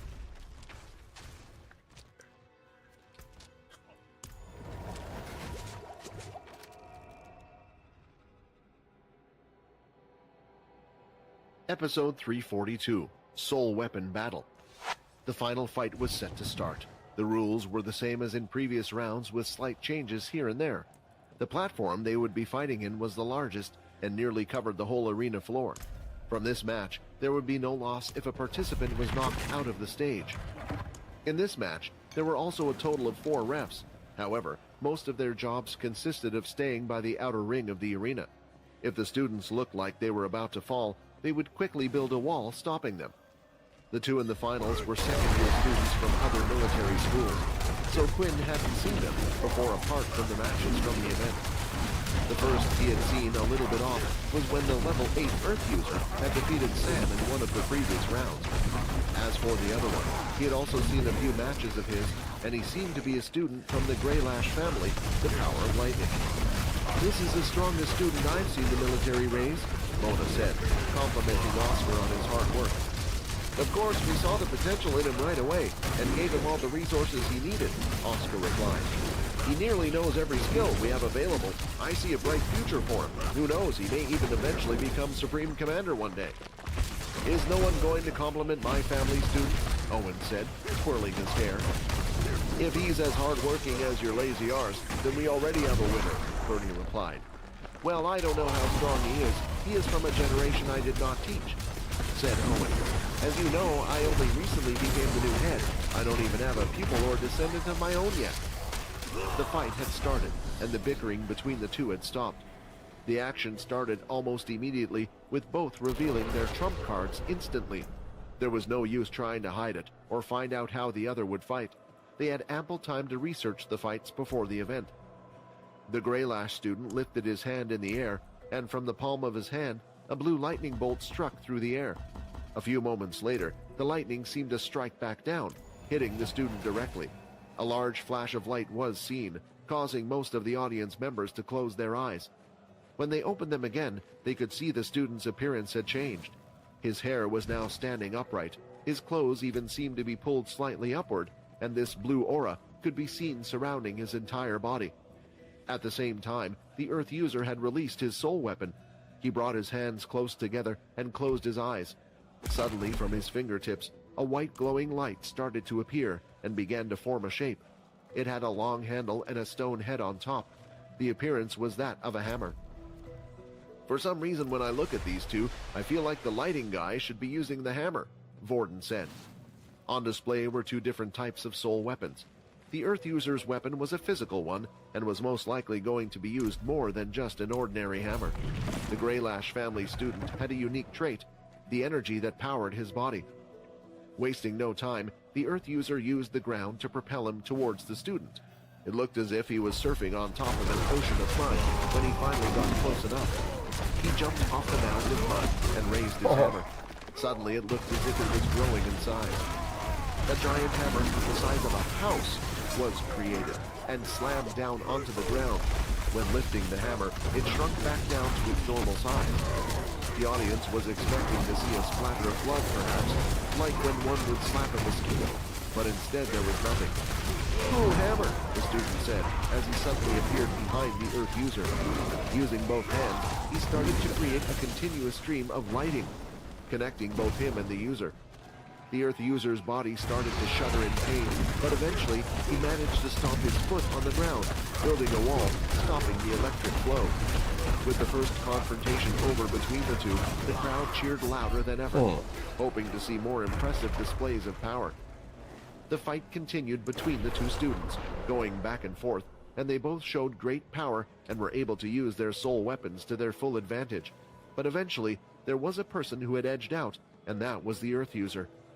Although the lightning user was strong and seemed to be dominating a lot of the fight, the lightning aura surrounding him seemed to fade.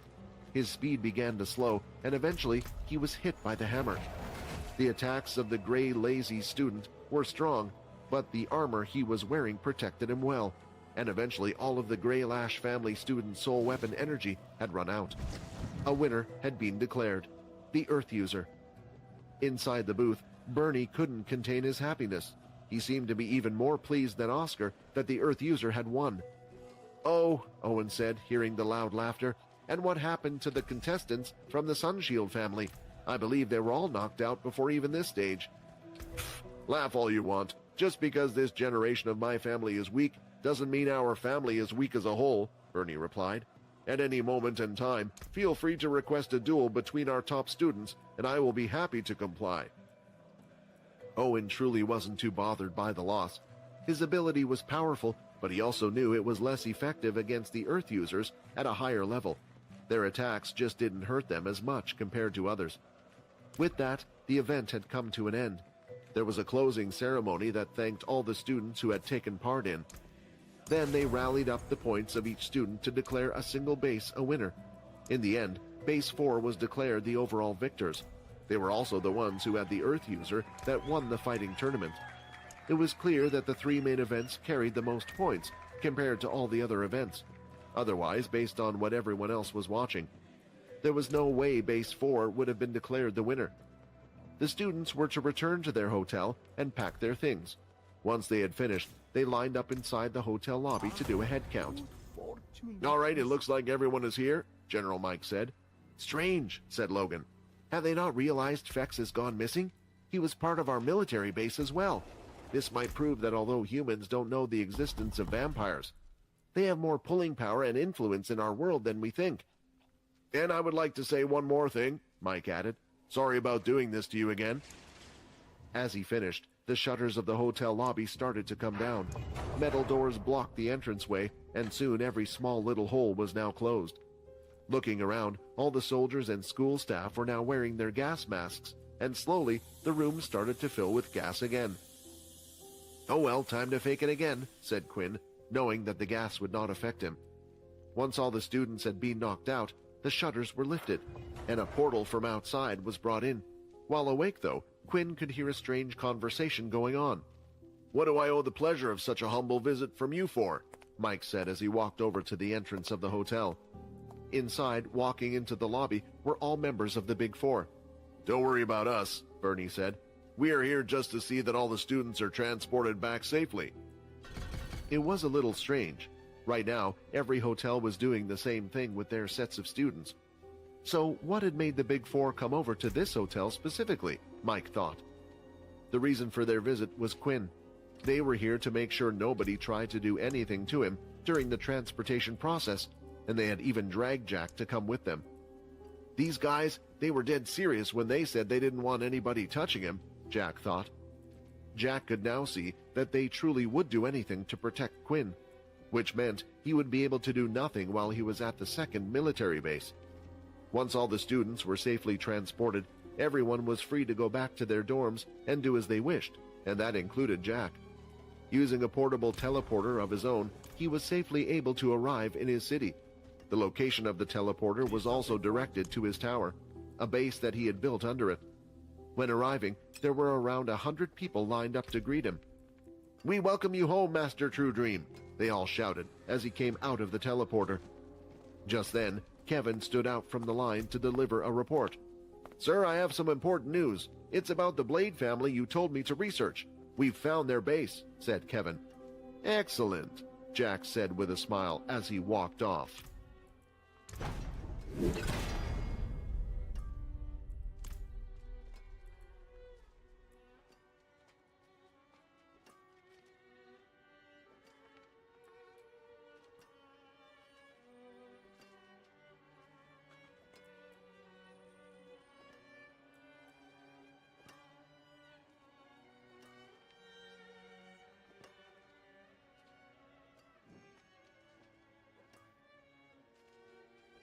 Episode 343, Home Sweet Home.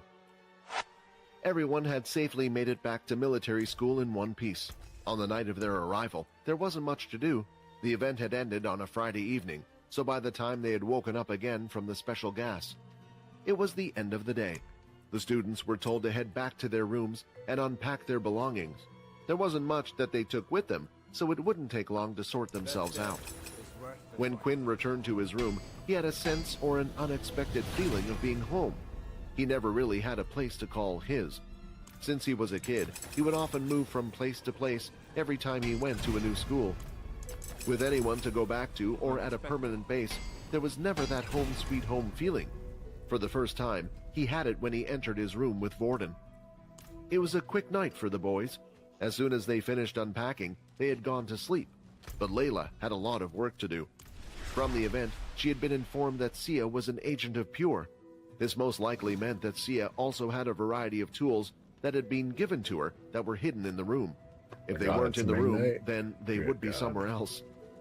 Thankfully, it seemed like Sia was still being looked after by the doctors for a few days before allowing her to return to her room. This would give Layla a head start on clearing everything she could find.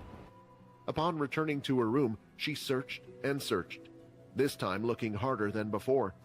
When she first arrived, she had done a quick sweep, looking for cameras and microphones, but found none. But she had never suspected her classmates to also be spying on her. After a deep search and going through Sia's belongings, there were several things found, including a communication ball, the same as Layla had. It was continually flashing blue, showing that there were messages left behind. "Should I just destroy it and forget about everything?" she said, looking at it. She lifted her hand and placed it just a little over the ball, ready to use her powers to rip it apart, but then placed it down by her side again. "No, I can't destroy it, not yet. There's one more person I need to get out of there. Aaron." Although Layla had now cut ties with Bjorn, she had sent her closest friend at the time over to their side.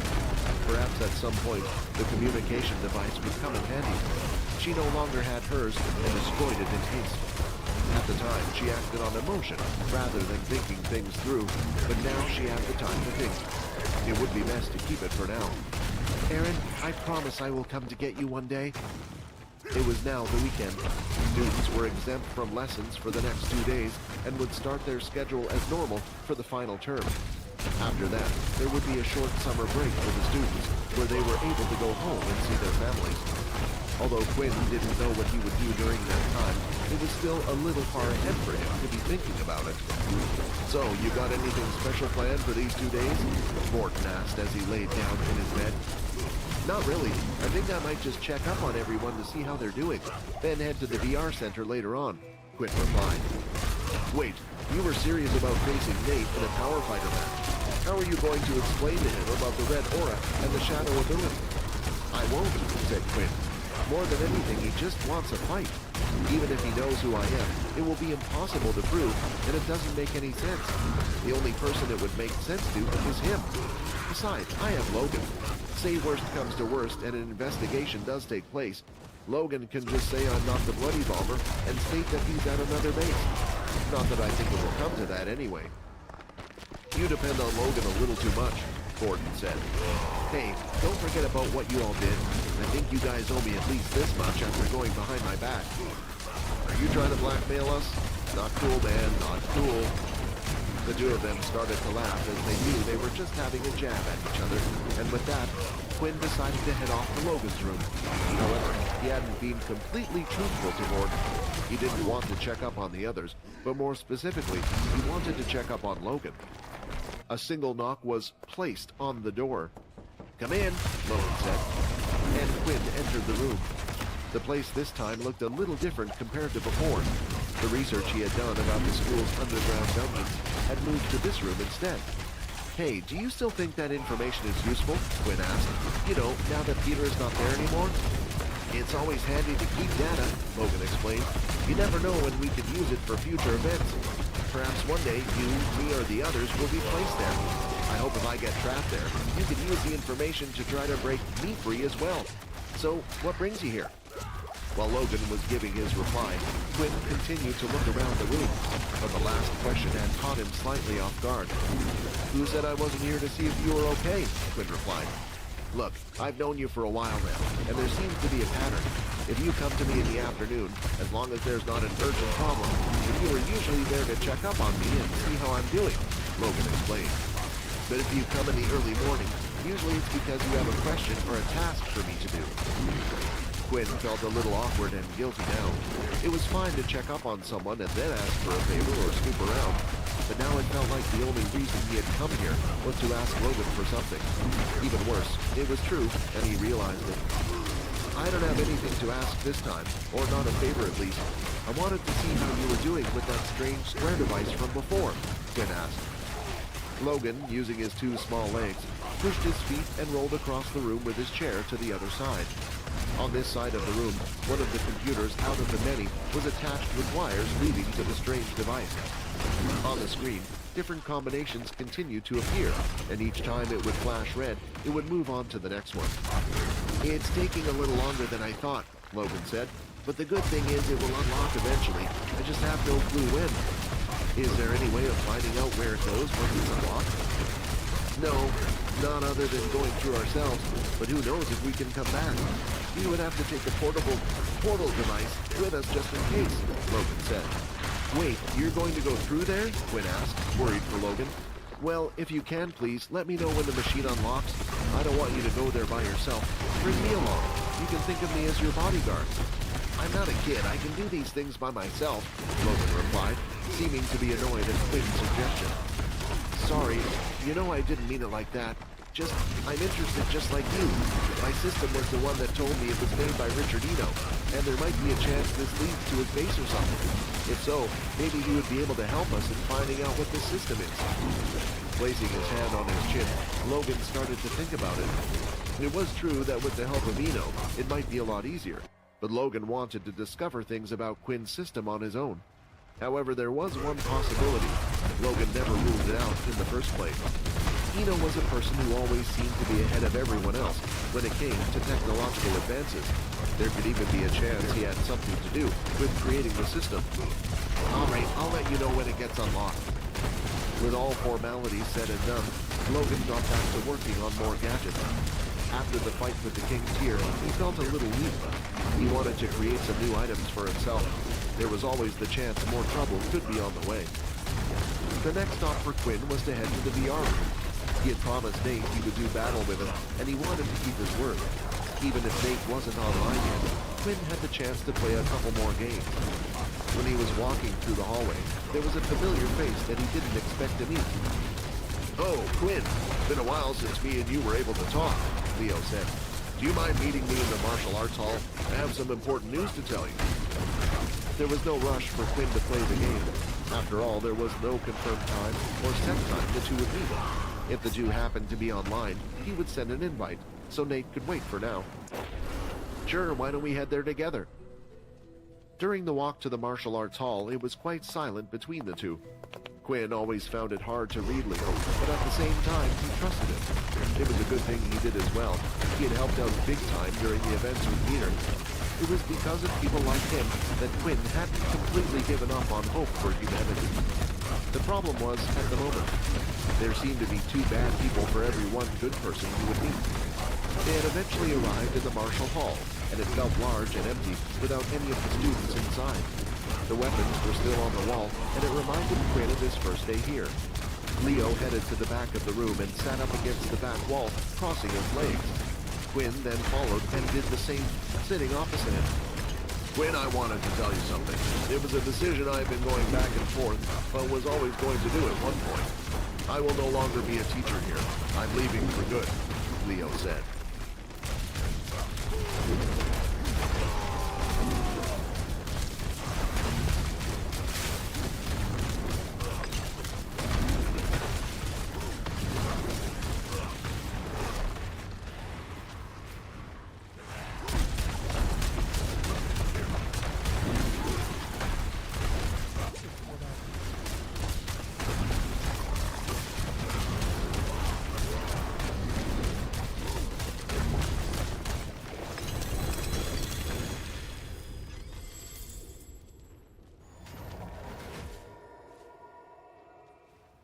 Episode 344, A Parting Gift.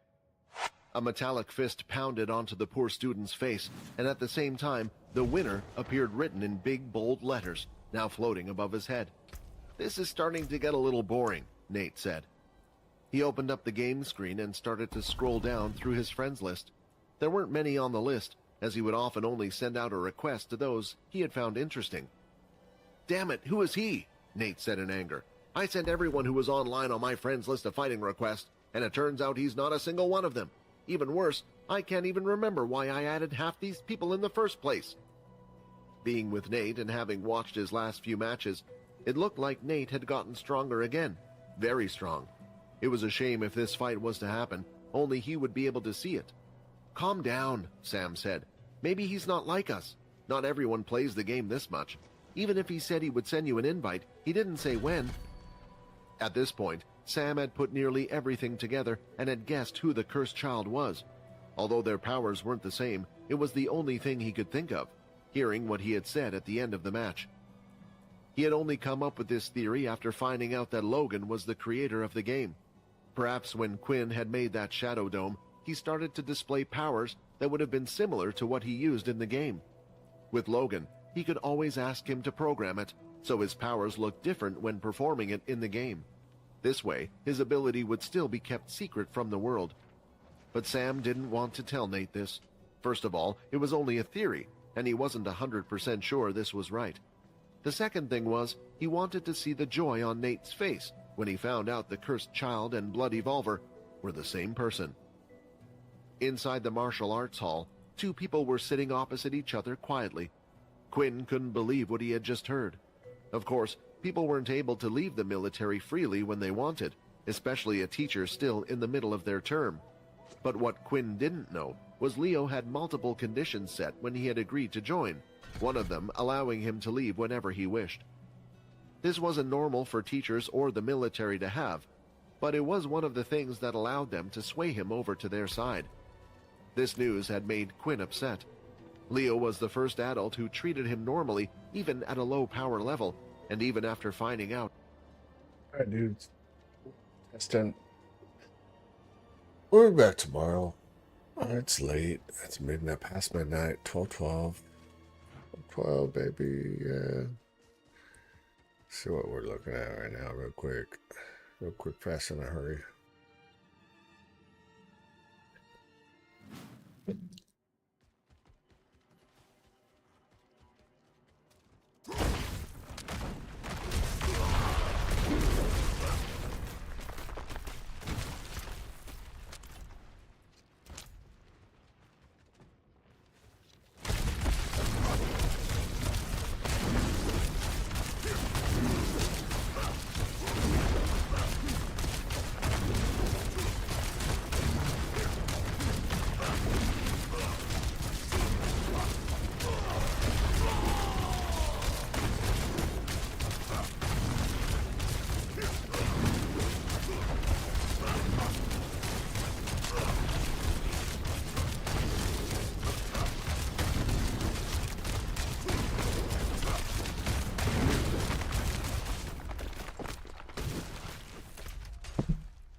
I don't know if these are both proccing.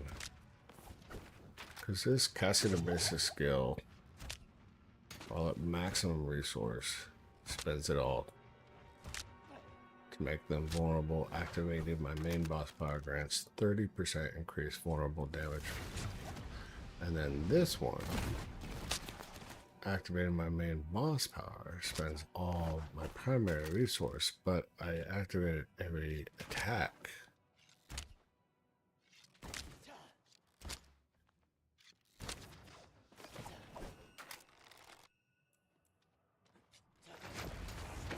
And that's 40% more damage.